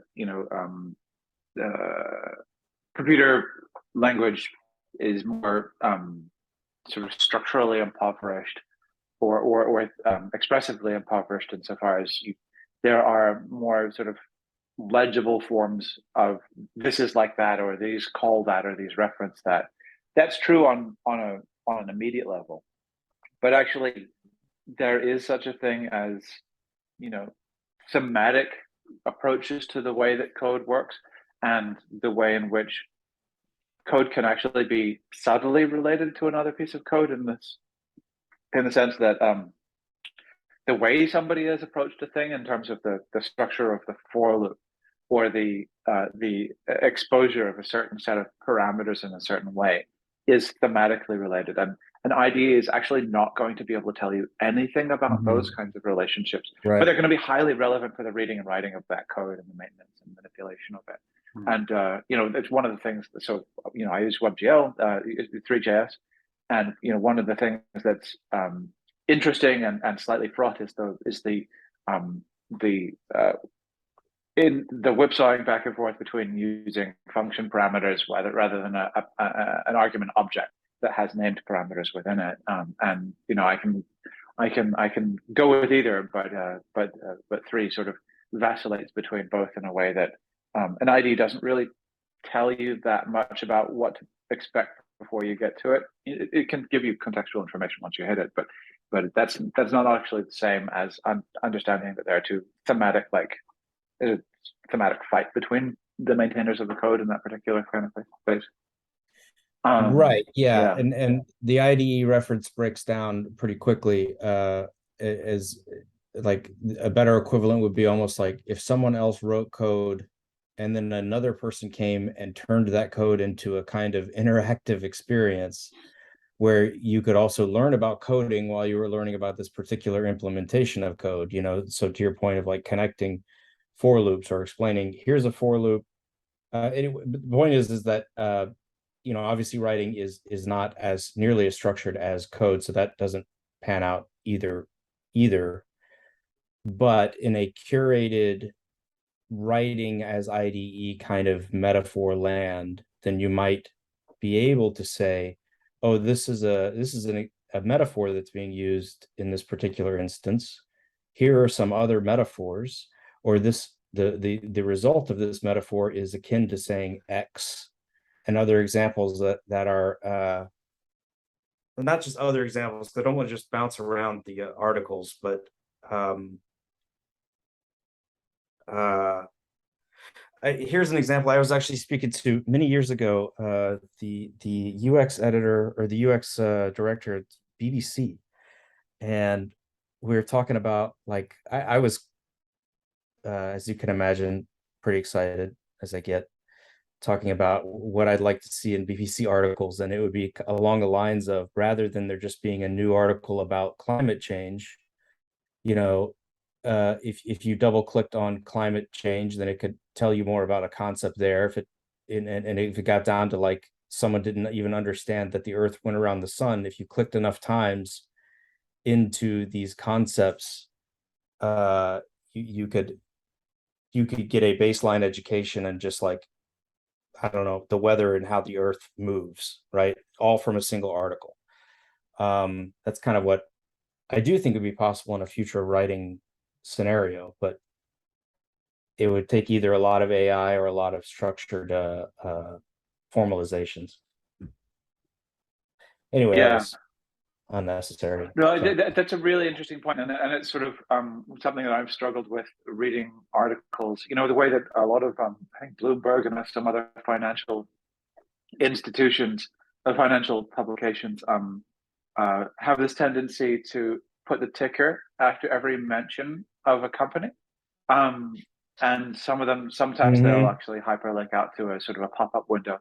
And one thing that I find with that is that it's not exclusively and always the case that a mention of a company in the context of a thing actually justifies or demands the sort of the flow breaking consequence of having that sort of information kind of carried on. And the reality, so and that comes to the sort of I think the fundamental rub of hypertext is that multi-linkages allow for a multitudinous kind of array of things that you can branch off and read.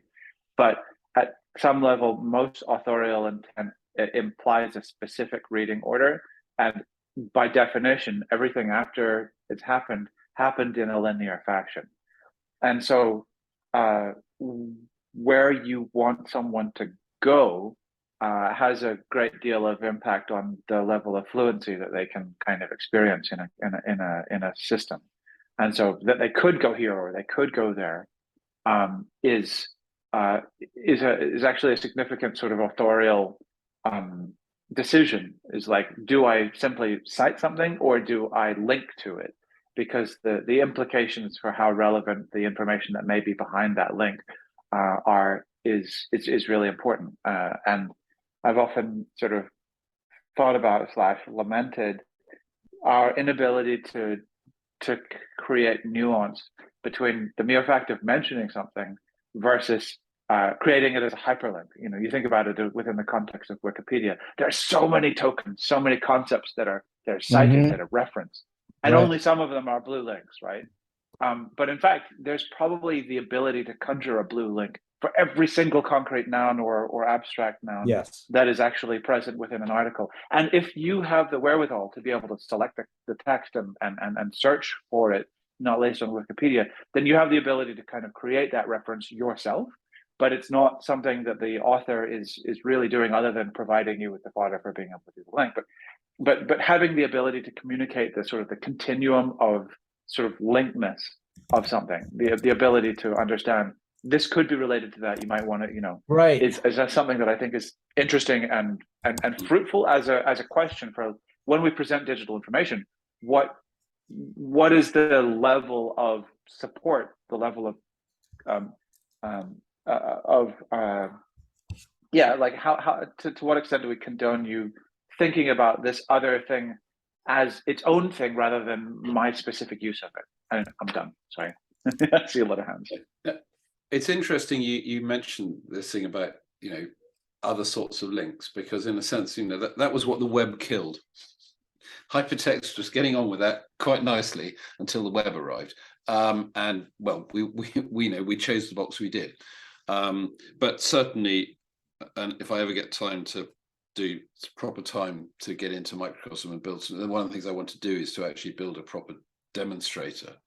Because to say, it's one thing to say, well, you can have link bases and you can change the, change their priority, but effectively the links that are presented to you, which is a world away from that phase where, especially for ad purposes, that every instance of a word, whether it was actually semantically relevant or not, was turned into a link to something, which was about as clever as the web got, or certainly without there being quite a lot of intelligence packed away behind. But I again, I think having spent a lot of time sort of, well, almost inadvertently teaching people to understand hypertext, I think I've come to the conclusion for a lot of people it's really quite alien, and they do live in actually quite a linear world. And I don't say that as a judgment at all, but as an interesting reflection as to when we say shiny new toy, please enjoy, and they look at you blankly, because actually it's not shiny or interesting at all to them, because they don't understand it. And it took me a while to actually realize that that's actually what's been happening.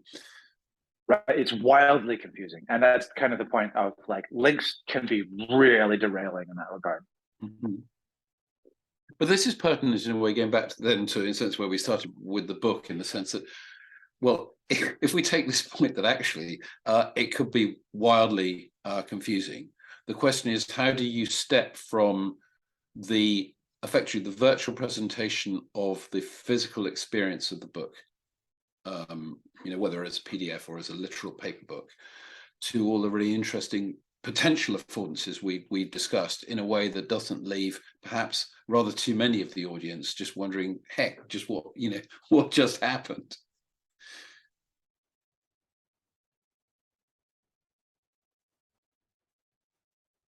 So there are lots of discussions in lots of different directions. And I'm not sure how best to go forward, because there's very little VR actually used in the community. And, that's one thing. There's very little prototyping being done. And, now we're getting into the old discussion again of HTML versus PDF. Flowing versus paginated. Earlier on, the discussion was, reflowing and all of that stuff. We've had that for a couple of years. But you misunderstand. It was only in the context of understanding the reading experience. I don't think I was talking about the technology behind it. It was just an understanding. Mark, I know you weren't talking about a specific technology behind it, but this. I just edited the introduction to the book. I've now removed any reference for having the book in VR because I just don't want it. There just isn't any useful discourse on that subject at all, on how to do different things. Things come up.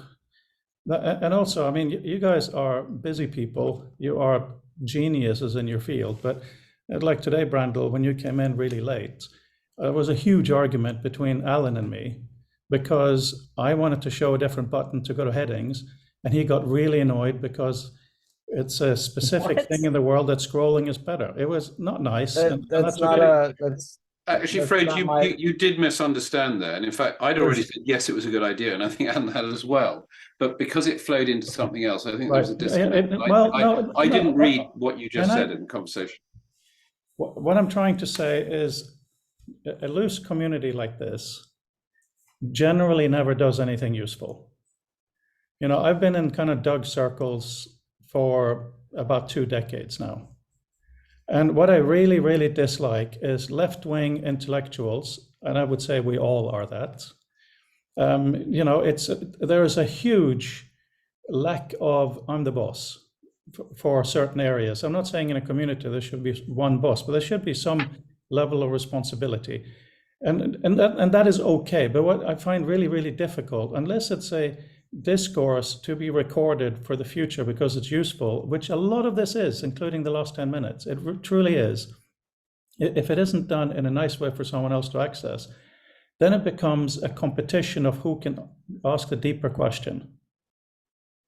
Right? It happens so often. Is it really about reading? It's about understanding. We go into these, let's call it rabbit holes or whatever kinds of things.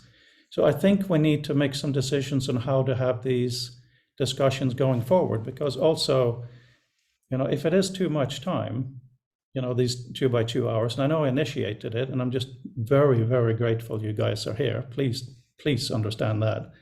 But in order for you to get something out of it, in order for it to be some kind of a artifact or not, maybe we don't. I mean, a year ago, we talked about having a newsletter and all of these things, but we can't have newsletters that just, well, I guess we could, that constantly diverge. But, it was a little bit frustrating today, having spent quite a few, I've been making presentations for the last 2 weeks in every call, pretty much, slideshows about should we use our hands like this or that and all kinds of stuff. And it's good to have all kinds of feedback, but it was, maybe I'm still a little bit burnt by the earlier discussions with something, and then half the community not being here. Fabian is busy. as is right. You know, you were busy this morning, Randall, as is your right. But you know, I tried for a while ago to have articles. We would share articles. There is, for some reason, a huge uninterest in the community of writing, which is really bizarre considering we're the future of text.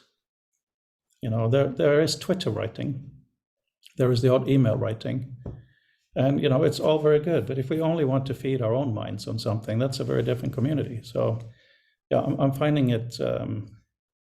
I'm finding it the last couple of weeks, because of the decision to make a book, difficult to the point that my physio, whom I haven't seen in a while, went to see my physio, and she said, "You've been having headaches, haven't you?" Yes, it's actually stressful to the point of cutting off blood flow to my brain. So that's why, you know, Yeah. I'm not going to do a VR book. And if we're going to have more VR discussions, you know, we could also do like Monday VR, Fridays is no VR, it's just general text. That's fine too. You know, like Adam doesn't want to join the chats anymore because it's only 20% interesting. So I've asked him, please tell us which 20%. And today, Alan, a lot of what you said, you know, you're a hugely wise and intelligent man. That is not sarcastic. It comes to where things fit. A lot of what you talked about today can fit in a digital book or even a paper book. Really relevant to text, but not really relevant to what we're trying to do now. Does that make sense?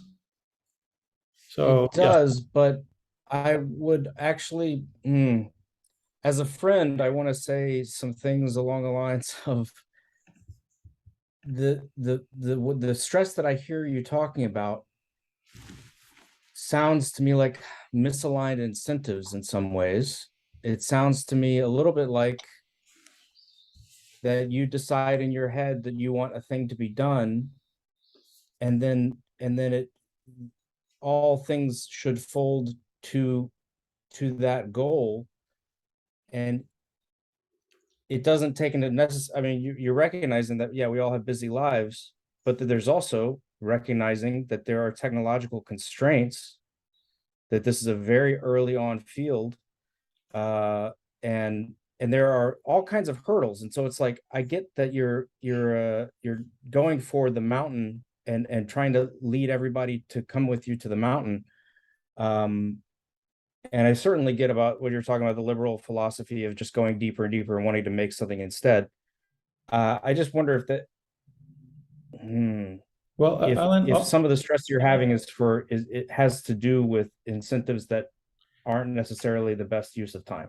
I think you're right. And also, there was an agreement in the group to spend the time until December 9th when the book comes out, because it's Doug's demo anniversary, on the book. There was an agreement on that, which is why Bob's not here, because he's not interested in that, which is bizarre considering the book should have at least one active mural in it. But anyway, so that's one part of it. The other part of it is, you know, you, Peter, and Mark don't spend hardly any time in VR. So a lot of the things we discussed today, you can actually experience.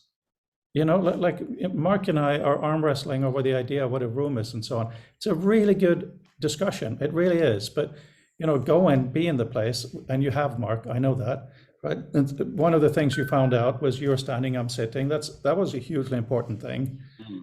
But, you know, also with Peter, and he probably listened to this, and lovingly, respectfully, it's so frustrating for him to talk about dimensions in VR when he refuses to put a headset on his head.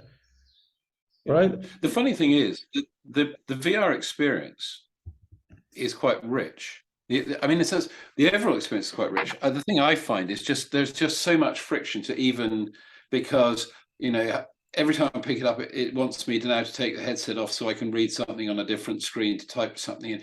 So, ironically, the friction is just that. The VR bit is fantastic. It's just getting in any meaningful way and witness, you know, as you rightly said, it's, you know, you've put a lot of work into from us, you know, from an almost standing start, which I have great respect in terms of, you know, making the prototyping and stuff. And that's picking up stuff a lot faster than I would, because I'm not good at standard coding, and I don't have a sort of visual arts background, so I'm starting from a bad base. I'm just a guy who mungs information around, which is a whole different skill set. So it's just dusting off my 1990s JavaScript is probably overstating what it takes to get going. which is sort of why I probably haven't delved as much, because I actually haven't had the block of time that it would take to get to it, to get to that. But I do think I think one of the issues I think that we've butted up against with the book is quite inadvertently that what we have in terms of the contributions to the book in a lot of the things we're looking at has aside from a book layout is not serving us well in terms of the exploration. So this idea that okay, so you got a book, but what more do you get?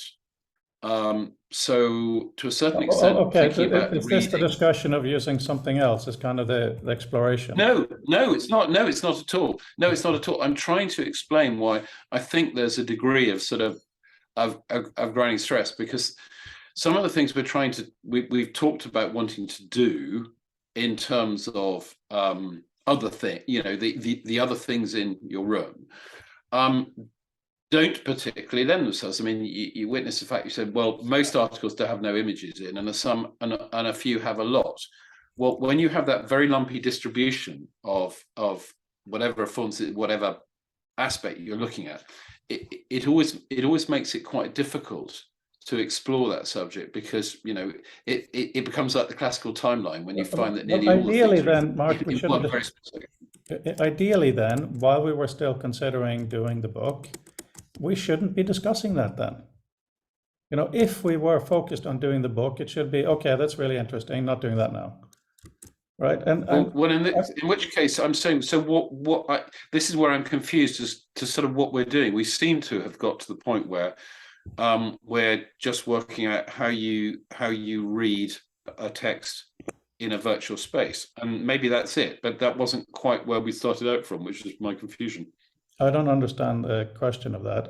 I think what the intention was that when people get this book in PDF format, there is a link, they click on it, and they can read the book in VR. Yes, but I understand that. I respect that fact. But what I mean is, and they can read it in VR is a very, very broad, because to everyone's mind will fly to a different place in that, and that's the bit that perhaps has got. Well, that's what I hope we would have. Quite unintentionally, I wouldn't beat anyone. We shouldn't beat ourselves up about that. It's almost inevitable it might happen. I'm just saying that. So from my okay. Go ahead. I was just going to say that is exactly the discussion I hoped would happen. Different ideas of what it is to read in VR, that we would try to figure out our different ideas. Those ideas could, fight, see who we like, and maybe something we didn't like, but we learned something from. That was what you said there, Mark. It was exactly what I should have presented as the mission statement for that part of it. No, it is both and rather than a fight. I mean, apart from the things that just proved to not work, I think one of the interesting things I've sort of taken away from this is just how radically different some of a group of people who otherwise are broadly of a similar ilk. Since once you begin to see their internal process leaking out of here into the flexibility of the virtual space, we find that the sort of the hegemony of experience we have when using one of these things is actually breaks down, which is perhaps obvious with hindsight, but I don't think I thought that when we set out.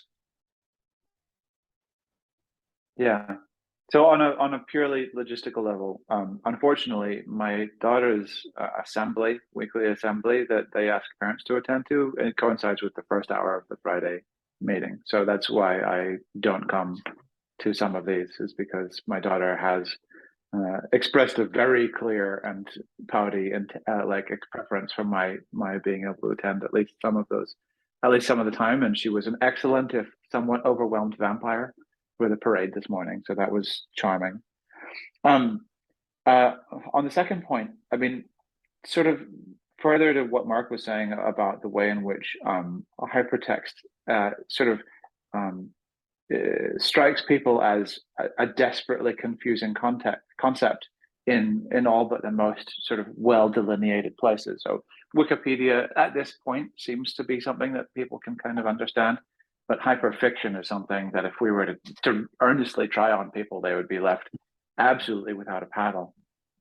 I'm deeply concerned with the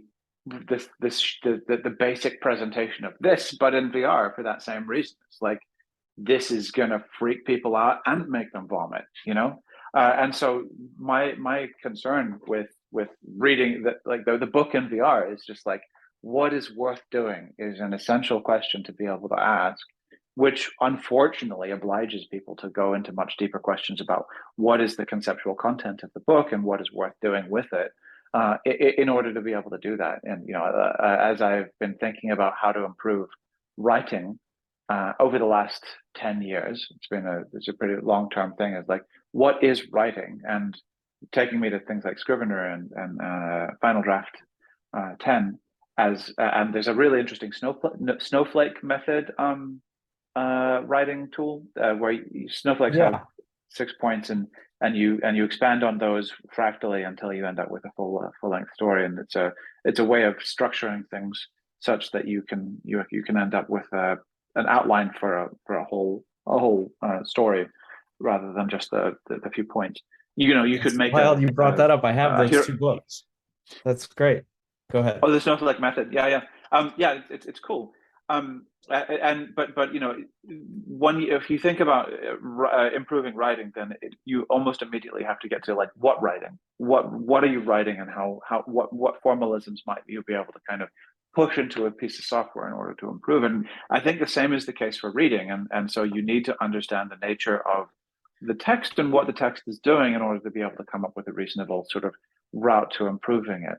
But I also think at this point that, like, unfortunately, we're like Doug in not even in 68, but in 62. Like, if you read Augmenting Human Intellect, and just the absolute monster of a time that he has grappling with the idea of with programs and apps, like there's vast tracts, I think, in Augmenting Human Intellect where he's just wrestling with these concepts that have they've been denuded a little bit of some of the sort of expressive and conceptual richness that he probably had envisioned for them. But there are these concepts that he's trying to pluck from some latent understanding of what it is that computers might be able to do for us, that are desperately confusing for a contemporary reader, and must have been so hard for him to be able to kind of it's just a mire of these conceptual relationships between language and function and structure, and it took me the longest time to go through it. It was like, oh, he's talking about apps, and he's not. He's talking about more than apps, and he's talking about changing language per se in order to be able to kind of facilitate this computer-human interaction. But we're there, and it's that hard. Yes.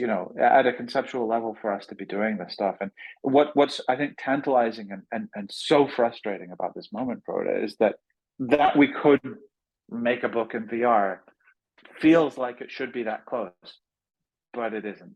We're not there, and there are technical hard stumbling blocks that hopefully people in the next few years, the Quest Pro and then the cut price version of it that will flow out. If other companies come up with virtual displays and things like that, then that would probably help with a lot of the technology. But another thing that's really important to me is that, like, you have no idea how hard non-web XR development is. Like, if you're trying to do Unity, like, and even Unity is so much easier to do than other things. Unity is hard and hard to distribute, hard to code, hard to get data into. It's all garbage in comparison to the WebXR experience. And WebXR is a lot easier, but by no means easy. And so, yeah, like, all of these things are just teetering on the brink of becoming a lot easier, but they are not yet. With all due respect, and it's a huge amount of respect, because you clearly know more than I will ever in this experience, even the way it is now. I don't agree with you.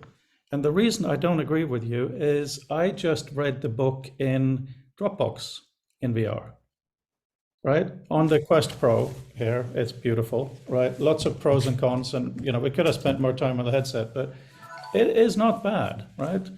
So the reason I wrote this piece on multiple monitors from an application rather than the OS is just, first of all, I think Fabian said it really, really well. He said two things. One thing at the symposium, we've been working in 3D most of our human history. Suddenly we got small rectangles. That's the first part. Second part is, when you're actually doing the reading, it'll be something like this, one column or two, whatever. It won't be very big, right? That's the first thing. When people started doing desktop publishing, it was all kinds of fonts. It was rubbish. It was learning. Of course it is. And I agree with you here, Brandel, that it's going to be a lot of learning. It's going to be a lot of rubbish. It's going to be a lot of hard stuff. People are going to reach really far. But when it comes to the basic reading experience, it's most likely just going to be a nice rectangle that's readable, just like we have on a computer. Because first of all, soon, traveling with a headset is a lot less space than traveling with a 27-inch monitor. That almost jokey thing is kind of important.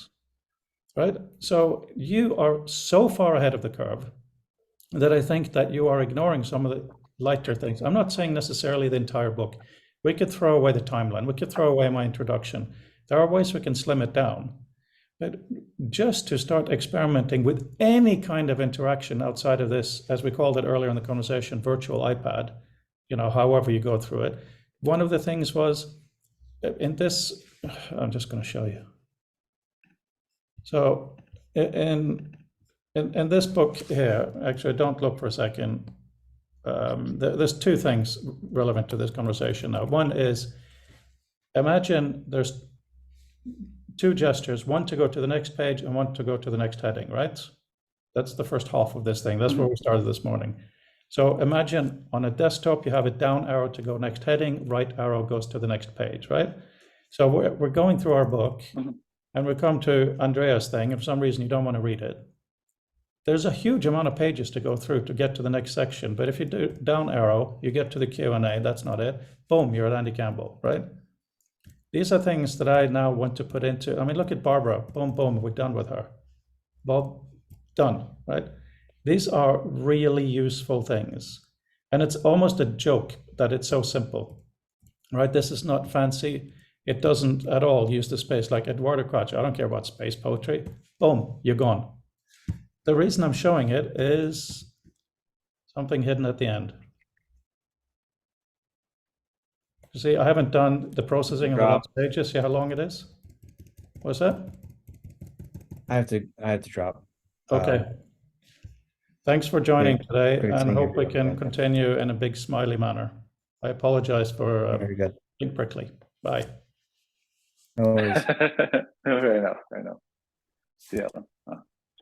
So no, hang on. So I've added a few pictures at the end, not a full representation. I don't want to blow too much of the book, right? Here's a picture of some lovely people. The resolution isn't that bad. So even if all we had was this virtual iPad and you had a mechanism to put all the pictures on a nice wall in front of you, I think that would be a useful step. I'm not talking about rocket science. I'm talking about pre-made stuff to give a feeling, because we need more feelings.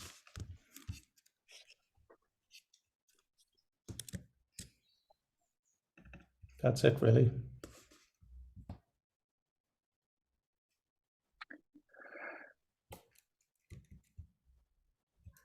Fair.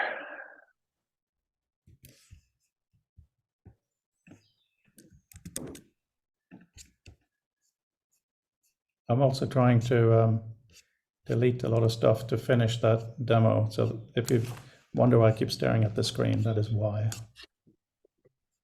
I'm getting one frame every 15 to 20 seconds, so it's a fairly sort of drawn out radio play of a video feed. Oh no, you're animated again. Yeah, the battery went low on my iPhone, that's all.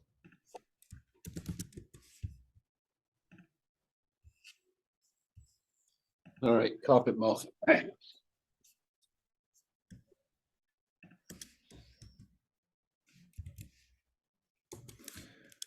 So yeah, that's the deeper message you have.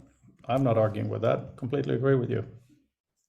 And I think the examples you took from Doug struggling with what we now consider to be basic concepts, because they've been solidified, whether they should have been solidified that way or not is, of course, a full discussion.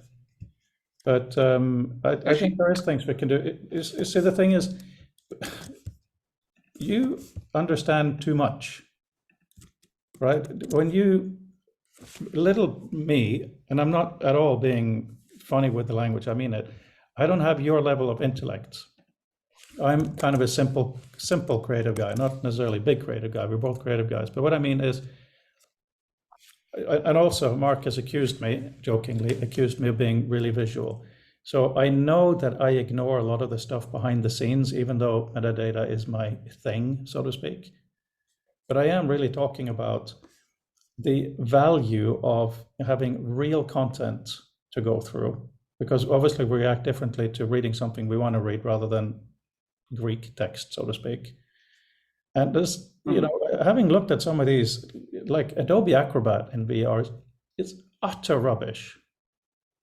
The text rendering is good, however, so it's really good to know that they just messed it up because they have corporate whatever culture. I really felt we could have done a thing. Anyway, that's. So one quick thing, because I clearly must have grasped completely the wrong end of the stick. I was thinking the short thing you sent about, you know, basically having some sort of a controller for all Windows, and what I think I read was saying that, well, what you need in your environment, because the Oculus is effectively a single app environment, you know, compared to the desktops we use, for sake of example, where there are many applications running and many things running completely independently, that one thing that you saw as missing, and I think I'd agree with, is a sort of metaphor where you're saying, okay, well, in this space, I want an easier way to be able to talk to, effectively from outside the Oculus, to say, I'm going to send you, in a sense, pre-packaged something that you can very quickly use as an object. Because if I understand correctly, part of the problem is that to do anything, there's a lot of stuff has to be stood up. Now, in something like a game, you can pre-plan that because you design it well in Mark, advance, that and side you of make sure it, people don't run away. that side of it is absolutely not a prototype level at all. That's not what the intention was. The intention was just an idea for Apple, for instance, that an API should just say, hey, you have a normal app. If you use this API, you have all these monitors that are extra. That's it. Oh, okay, sorry. Okay, my bad. I misunderstood. Yeah, that was meant to be simple. Okay. Yeah, as in a simple idea that there's no chance in heck we can actually do. No, but I do understand the logic of that, especially actually in an AR environment, which, you know, color pass-through is going to make perhaps more real to more people now, even if they don't use it directly. But you know, even just some of the bits of video I've seen are quite interesting provocations. Yeah, why can't I basically want an extra box in front of my eyes over there, and I don't want to build lots of stuff in between. Yeah, interesting. Of course, somebody else has to do lots of building. It just doesn't want to be me. Yeah. The classic somebody else problem. Yeah, exactly. Anyway, so that's where we are. I'm just going to keep working on the book this evening, the regular one. Yeah, no, fair enough. I mean, so I guess one of the things is for me is that the sort of the gestural interaction with a document is actually there are people who are good at that kind of stuff. There are people who are interested in that. It's like it's hard. So I'm not sort of saying anything specifically about what Apple plans, but like Apple is 160,000 people, 170,000 people. And so the sort of the specificity of what it is that people do and what people are interested in, it can go pretty narrow and pretty deep. And what I like is the shape and the presentation of information rather than necessarily the interaction with it. And so that's what I kind of have attempted to carve out as a specific responsibility as it relates to the web, and what kinds of ways information can be kind of manipulated and presented for the benefit of being intrinsically digital and potentially, interacted with in a manner that is more nuanced than mouse pointers and clicking and things like that. There are people, who spend literally months of their lives on the cadence of a swipe and a move in order to be able to understand that. That's not me. I actually just don't work in that department. But they're, rest assured, it's a big department and they're very good at what they do. In terms of, sort of moving or having hand signals or being able to use gestures, like, I mentioned Google Solly and the opportunities that might be afforded as a consequence of that. I kind of, right or wrong, kind of, because it's not my department, don't see that as very hard to work out, or see that as being relatively kind of constrained to whatever the specific sort of input capabilities may be available for a platform. Like I said, like if Solly is available, then I would definitely prefer to undertake interactions explicitly and exclusively on my hand, rather than having something that's optically available for pass-through, like you would have on a Quest Pro. I'd rather have something down in my lap, out of view, that I can kind of use like that for those kinds of indirect actions, like page forward, page back, or being able to navigate a thing. And Hasse-Plattner Institute has some really incredible HCI kind of research, but it all depends on what the specific input modalities are available on a given platform. HPI builds things of their own, and so they're absolutely relevant for their lab, but next to totally relevant unless somebody decides to mass produce that specific configuration of hardware. And so Humane, if you've paid attention to any of their, rumors, it looks very much like it's going to be a chest-mounted projector that you can sort of put stuff onto your hand, that you would interact with your hand, but you'd actually have specific display on your hand that you would be interacting with.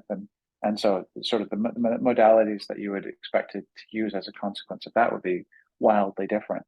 So in the general context of like, what is spatial information, I don't know that I have much of an ability to comment generally on what would be a good way to use those things until it becomes known or knowable what sort of the more basic accepted forms and norms of what input are likely to be on any given, or the consensus of platforms, but there isn't a consensus of platforms out there yet to be able to kind of consider what those kind of paginations and systems like that are likely to be. So yeah, that's like, they're reasonable things, I believe, given how unbaked the landscape is. It's not something that I spend a lot of time on in terms of the low-level gestures that people use, because I think that there are more fundamental questions that we kind of need to ask, and because a lot will be informed by what kind of specific modalities. Like, Quest continues to ship controllers, which means that it seems to be a strong indication that they have confidence that controllers are better. I've got that electromyographic armband. If people can make that not suck, then there are massive implications for like my hand stuff like that. Brandel, we're kind of over time, and I understand the depth that you're looking at these things, but at a certain point also, and as a developer, you obviously agreed the rubber hits the road. There is a certain reality that can be implemented with, and yes, I also would like not to have controllers. But to go back to the earlier thoughts as well, knowledge in space and so on, at least within the community here, it is text. That is the key thing that we work on within this. This has been the future of text for 11 years, right? And I really think that when Apple comes out with they will have specific gestures, specific controllers. Of course they will. And that is something that I'm worried about. Not in itself, because obviously they have to have that. You know, and we have the Quest things that new controllers are identical to the old, except a bit more vibration in different places. I really think that to do more, and not just like Doug's kind of Joe walkthroughs, but actually build, because the act of having something in space to read is so different. So if we could just have a few pages, or well, ideally many pages of the book, and then I don't actually care about the interactions. And I heard you said that's not your focus. I am an interaction designer, blah, blah, blah, from way back when. But in this context, I don't care. If you have the book and you want to see the picture, if you do a swipe or a click or a jump or a scream, it makes no difference, right? We should experiment with it within reason, so we don't do anything stupid. But the act of we have a knowledge object, we do a thing, and now it's somewhere else. Is it useful to have the pictures as a carousel like we tried in the 80s or 90s? Or should it be on the wall? What about the graphs? How do we separate a mural from another picture? I think these are small things that are fundamental. You know, I want to sit down a normal human being like Vint, who understands the world, but not this. And they look at it and say, oh, I can actually, if I didn't have my book or my laptop, I could actually read. Not saying I would, but I could. That is important. Second thing is, you go through, it's like, oh, that's kind of nice. That's what I expected. But then to have one magic, either a mural or a picture or a timeline, I don't care. That's something I really thought the community would come up with one thing they were passionate about. Where you do a certain interaction, it could be silly or serious. I don't care about that either. Just so they say, okay, I'm beginning to see the potential of this. That's it. But at some point, you got to realize it. You know what I mean by realize it. But clearly, but we did, in a sense. I mean, I certainly put a lot of work into both making, sort of putting extra structure into the timeline so it could be more easily coded into something. Put lots of effort into, again, making data that could be used with Bob's murals. But I think the thing I learned from that is actually to do a decent exploration, you know. But actually, the problem with Bob's murals is they're so rich. There's too much information, so you hit a massive scale problem. So in fact, you want one with have only 3 click points or something, because you know you can be overloaded to start with, because everything has got to be constructed. Because the big takeaway for me is, unlike, you know, the difference between a picture on a web page and you build an image map, between something where you actually have to take something, create a render, wrap it onto an object, which might, to my eyes, be a rectangular space that looks like a window, but is not. But the interaction is simply not in the current day is simply not nearly as simple.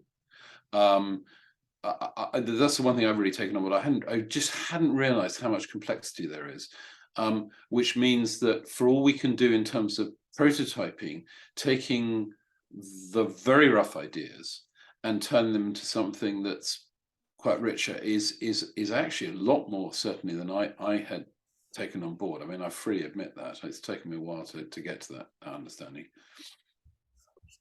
Yeah, you have worked on the metadata, and that has been obviously a very important side of things. But it's all useful. I mean, I just regard it as prototyping, for that matter. So you know, if it just ends up the cutting room floor, it bothers me not. I did it because I could do it mainly. But the interesting thing, even out of that, there was certainly for me some interesting learning that in terms of nested complexity I actually hadn't seen before, even in terms of just trying to make sense of a sensible representation of the data, such that somebody else could use it without having the start point of what on earth does all this mean? Yes, absolutely. Now, I know this is on the record, but I'm going to show you how pathetic my business is for a reason. So the software business, you know, and I haven't really, crying out loud, stop sending me alerts. You know, I'm not really promoting it. I'm making $1,000 a month. The downloads you can see here, a reader has about 800 a month. Author Basic 250, you know, these are not blockbuster applications. But the reason I'm bringing it up is things like this.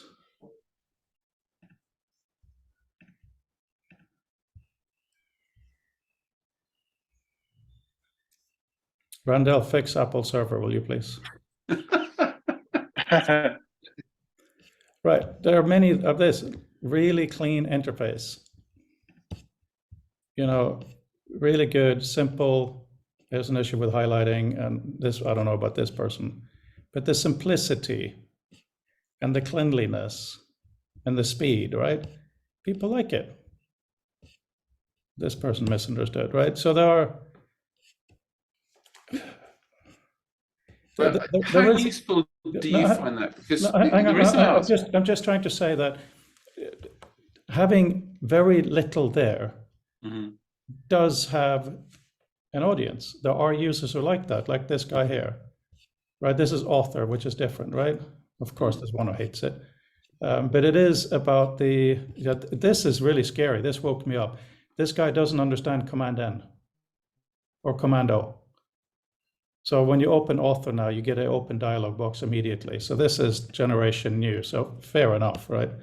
But anyway, minimalism, blah, blah, blah.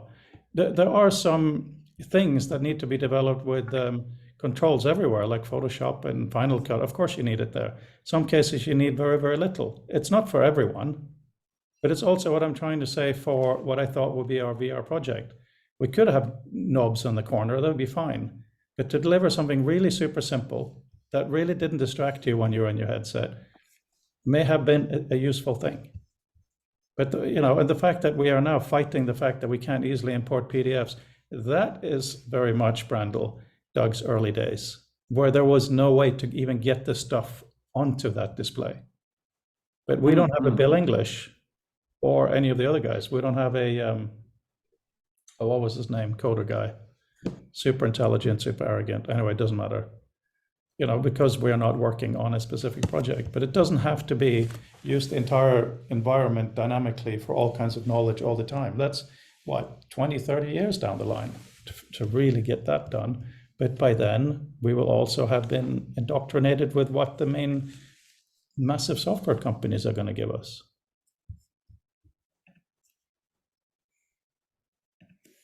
it's very interesting you mentioned, because it's very funny because you very often mention shortcuts, and to me, I have to, when you say that, I have to think control. So control. Oh, right. So you mean open? And I know the open. I know the command.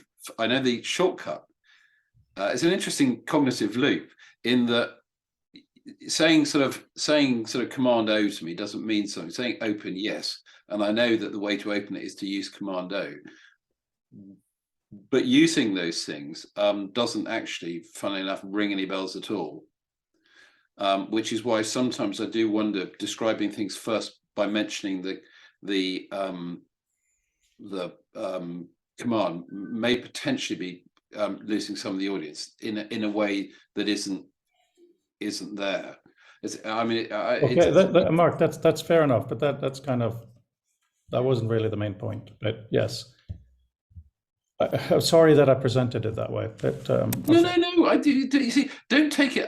No, but Mark, I'm reflecting on the fact that some things. We're even over time. Why do we need a discussion that I said command? Well, let's stop. I don't mind. I'm here. I'm here, and I'm present, and I'm trying to take part. But let's stop. Right. Okay. Anything else for today? No. Last week I played a little bit more with the text of the book, and I think I mentioned that I think I got it into semantic sections, and sort of tried to separate those as visible sort of pages, documents.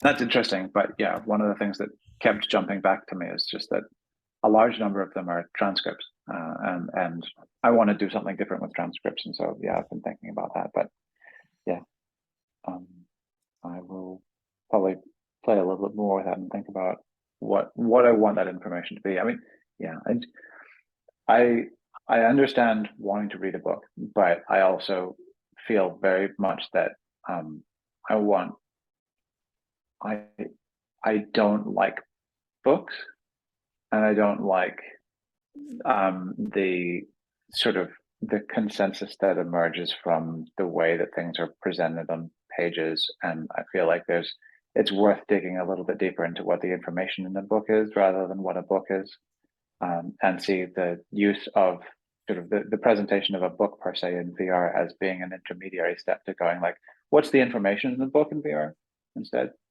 But yeah, there's value to both. It's just that I like that second question more than I like the first. And so, yeah.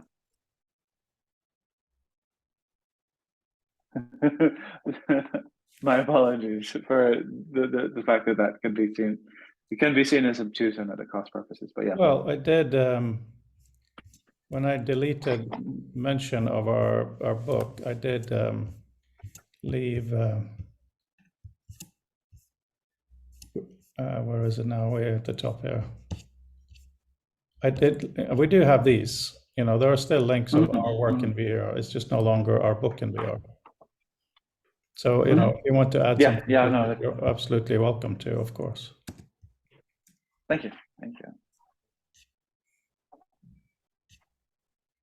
I'm just going to have to focus on a little bit on the book in PDF to put more useful things in there. I really think down arrow to go to the next heading is really, really useful, but it's not very sexy. And, we can look at other things. It would have been nice if we could have a way to get a bunch of photographs and murals into a VR environment to have a look at that, but we'll leave that for now. So where do you think the conversation should continue now that it's changing? In which direction?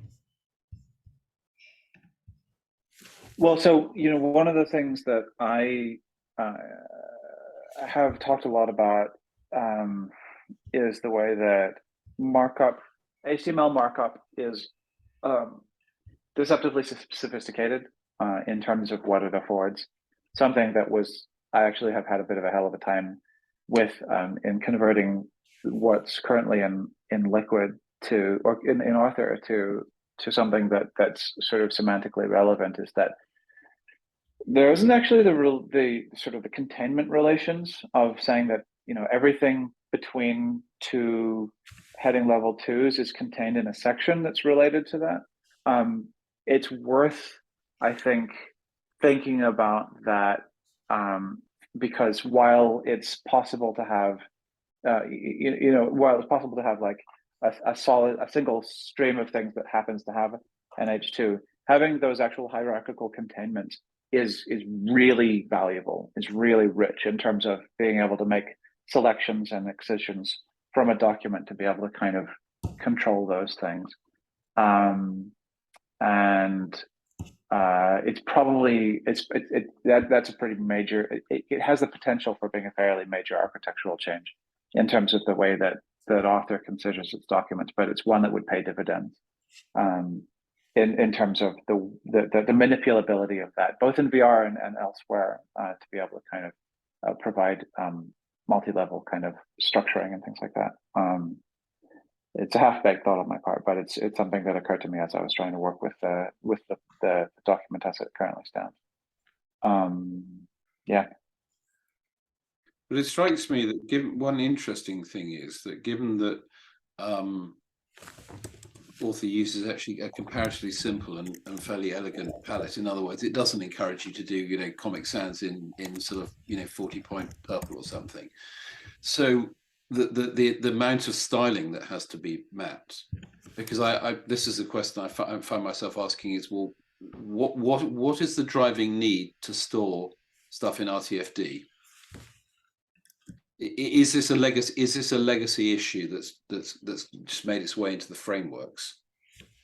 Because I keep coming back to the point you've raised. If you've actually got structured text, XML, SGML, whatever, but if you've basically got some structure wrapped around it, we can do all sorts of things of the exciting time we're doing.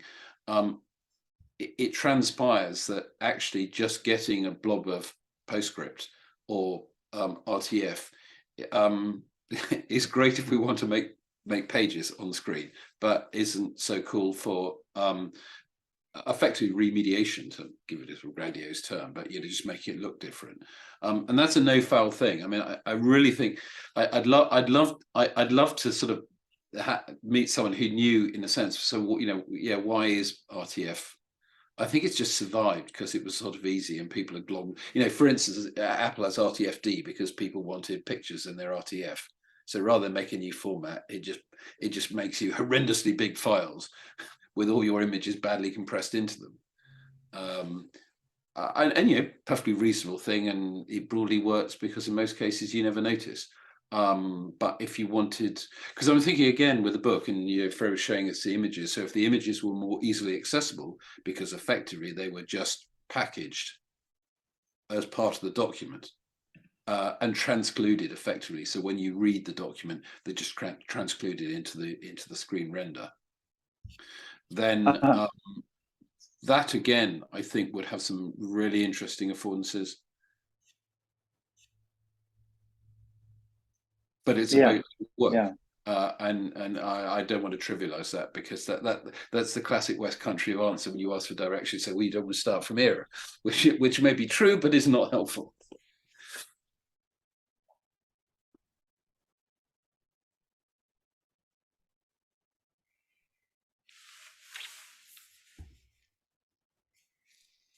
So in answer to my question, where would you like the discussion to go? Any thoughts on that? Because I had really just mentally prepared to try to talk about just getting something there, but that's now not going to happen. So, I mean, one thing that I've found has been useful with the group are the monthly presentations by people, even though the transcripts are not always as exciting to read as we found. So maybe we should try to invite someone the next 2 months.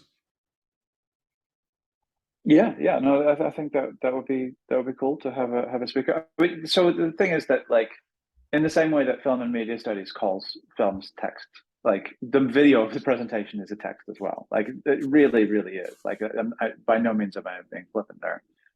It's as much a reference and a text as the sort of glyph-based written transcription of those things. And so that's the way that I interpret text. It isn't. Brando, it is. No, you can look, like, words can change and categories can change, but the uniqueness of text is layout, right? You have a grammar. The order you put things in matters, and you can see many of those orders at the same time. You know, I'm a visual artist. That's my background. Right, but okay. So counterpoint: speech is not text. Speech Absolutely is not. Text. Absolutely not. When people speak, they don't speak in sentences. They don't use punctuation of the kind that Absolutely we have. right. Oral English and written Absolutely. English are different languages. Yes, I agree. That's an essential distinction. So if somebody makes a presentation in speech, then what somebody has written down is a different artifact. So it's not their presentation. I mean, agree with those are essential components, and I think having a multimodal representation of that is an incredibly valuable sort of way of being able to pick apart and understand the nuances and distinctions that come from that. To say that the text of a presentation is a more valuable artifact than the presentation itself, I think is challenging. I didn't say that, and this is a discussion I've been having with Barbara Tversky over the last 2 frickin' months. Okay, I agree with what you said, every word. So does she. So do I. A transcript is not more worth anything. Absolutely not. The video is not of low value. Absolutely not. A transcript should be editable by the author, both in terms of layout, like choosing where to put those periods, because it is very, very different, no question.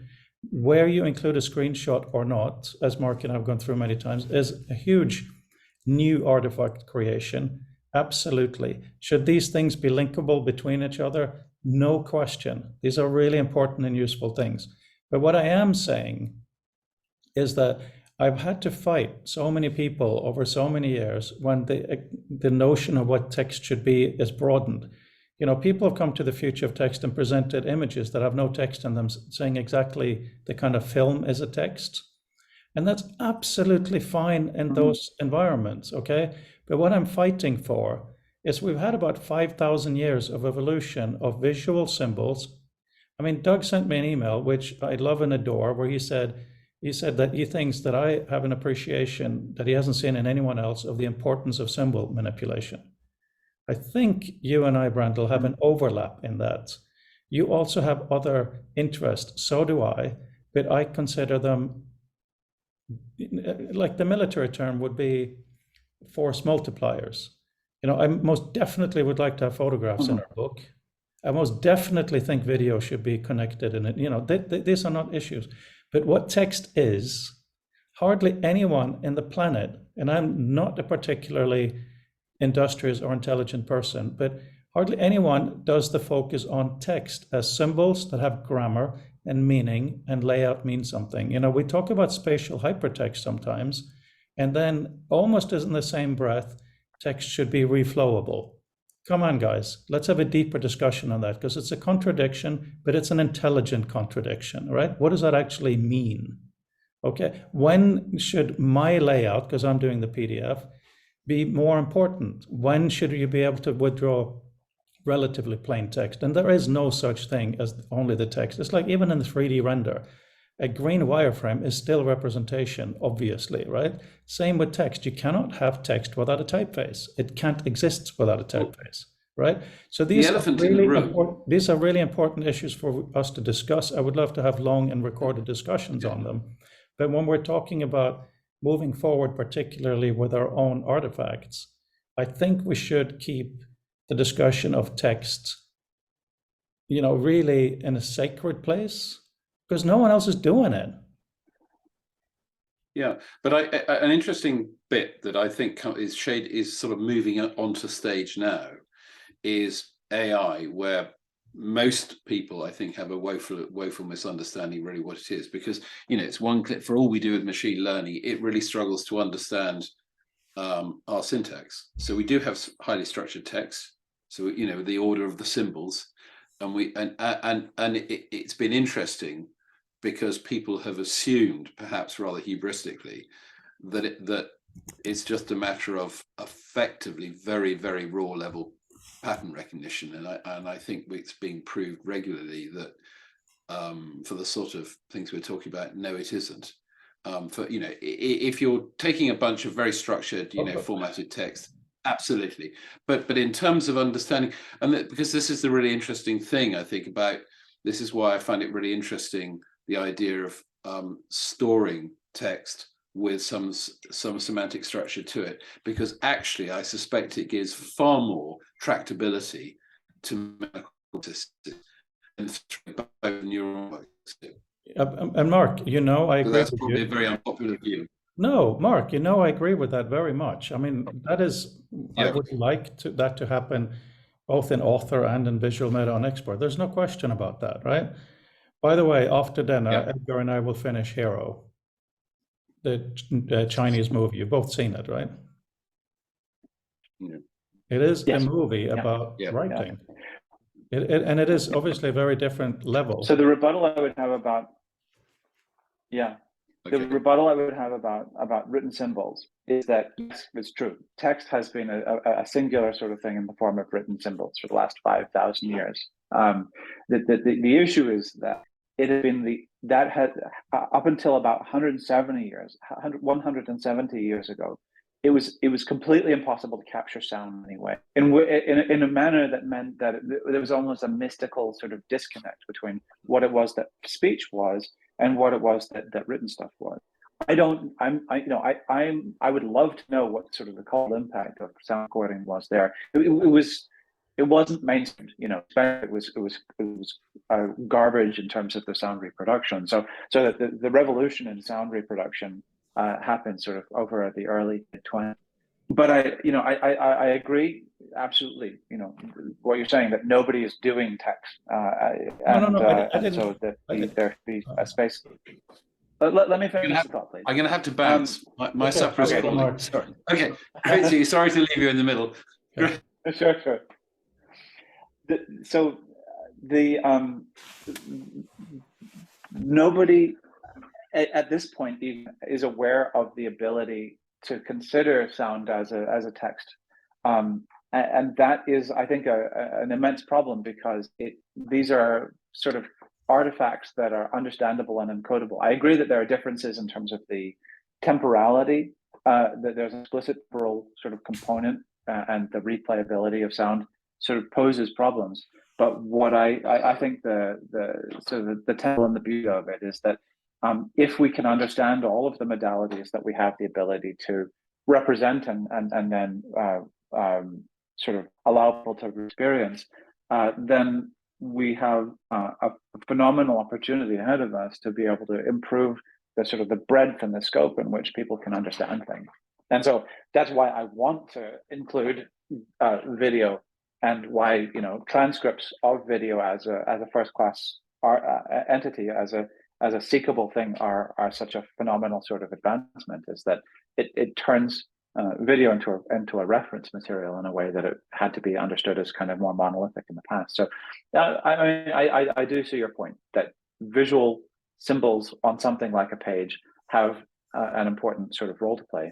I'm excited by what it is that digital systems have the ability to be able to kind of interpose and construct next to each other.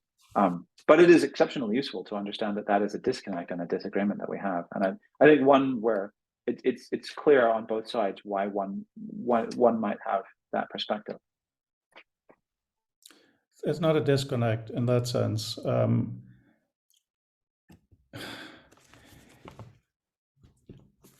I find this a really difficult discussion, because for someone to do research on how a transcript can be more useful in the manner you said, sound and text relates.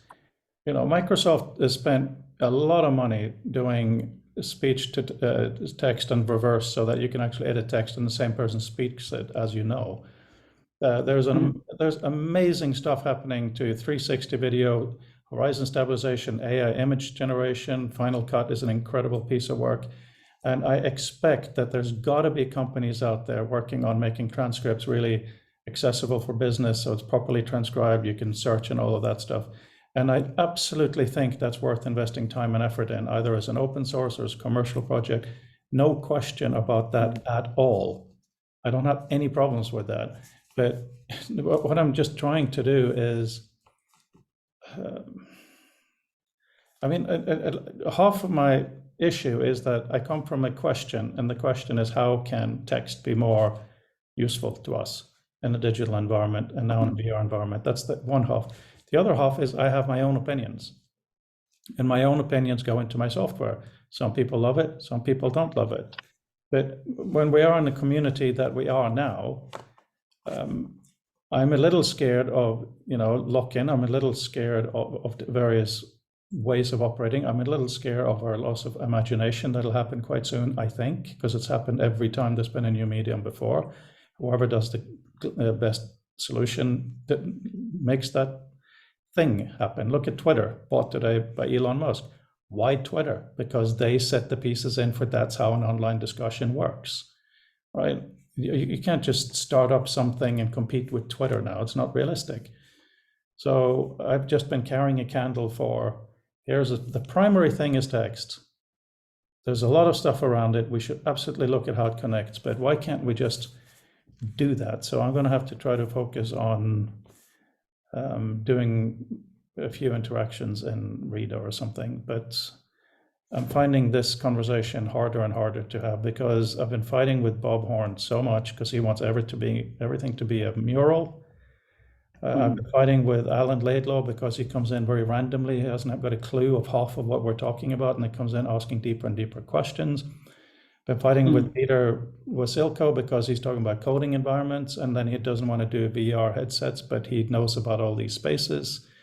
Obviously intellectual and good fighting. These are people I respect a lot. But in terms of continuing a community where we are pulling in such different directions under this nominal title of the future of text is getting more and more absurd, I think. And the fact that there was literally no contributions in a form that I could see from anybody in the group of how they would want to see the book in VR, only loose general talk, I think was quite scary. Yeah, no, I understand that. On a note that might actually be useful for you and for potentially for reader, if you, it's going to take developers to do, but if you were to integrate OpenCV, the Open Computer Vision Library, into Author, and then have something be able to read a webcam, then you'd be able to do your hand gestures on a Mac without having to be a virtual reality thing. And then you'd be able to, if you had that as an external monitor, you'd be able to do that. But it would be actually pretty fruitful and interesting to make use of OpenCV to be able to kind of register gestures and recognize them from the context of a monitor. And I think that would be really useful for you and other people. I think that would be, the more I think about it, the more exciting it is. It would be an interesting project, but the reason I don't use a non-laptop is, for me, I type in a trackpad, and so instantly have my arrow keys there. This is no, I mean, this is a huge amount of extra work. on your Mac, I think on a laptop, like if you were to use to integrate OpenCV, that's the Open Computer Vision Library. It's an open source library, and connect that to any Mac's webcam, and all Macs have webcams. Then you'd be able to see hands and be able to recognize gestures and be able to take these things, and that would work on your computer as well as if you had something connected like Quest through to a head-mounted display. Yeah, no, I understand that, but in terms of using it on the computer, I think arrow keys are great. Oh, but then you'd be able to use it in your Quest without having to press keys and know where your keyboard is. If I had a way to get the book into Quest that wasn't basically a web page, I would probably try to do that. If there was some basic reader there, but yeah. Oh, because what you're saying is that we don't have a current representation of something such that you can get an application to be represented within Quest. I see what you're saying there. When you were sort of sent a message, yeah.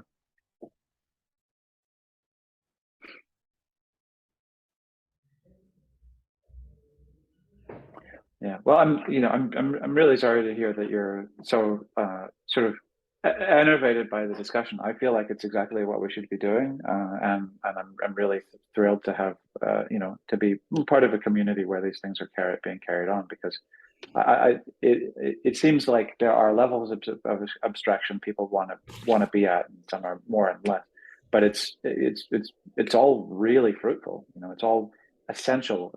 Especially if rumors to be believed that there'll be a profusion of hardware systems that will be able to kind of facilitate some of the stuff in the near future. So it's right on time to be able to make that sort of impact on the thinking around it. It's just, unfortunately, before those moments actually occur, it can feel like it's too early, or that people don't have the ability to kind of see which are the most sort of pertinent questions. But no, it's really, really good. Yeah, no, I don't think it's good. Not anymore. There's been too many conversations where I have behaved in a manner that I don't think is good for the community and other people. I try to be patient, but at a certain level of, come on, guys, we're going through this. I used to be a teacher. I know how to behave myself, but it's been really bad for quite a few calls recently. And if people want to talk about all kinds of things, that's absolutely fine, if that's the discussion that is decided. But I really thought the exercise of trying to make a gosh darn book would be so simple that people could do a pen and paper thing or write something and say, when you click on this dot or whatever it is, but there's been absolutely no uptake. And the only discussions has been whataboutism. And you can, yes, there are other, we can park that somewhere. Maybe if we had a virtual room where we had floating stickies, we could point to one thing and say, look, that discussion is there, we've had it. Can we now look at this other side of the room? It's like with Mark, he goes through the same rabbit holes. And I know he's probably going to watch this, and this is also respectful, even though it's said in a point of annoyance. It's like, I know about the metadata. That's why my PhD was about metadata. You know, I know you should have semantic stuff in there. I get that. You know, but if you could coalesce around some sort of an artifact, it would have been useful. But anyway, we will get the book out December 9th. But before then, Yeah. I don't know what will happen to the community. Yep, I understand that. Okay. All right. Have a good weekend. Yes, you too. All right. Bye. Yeah.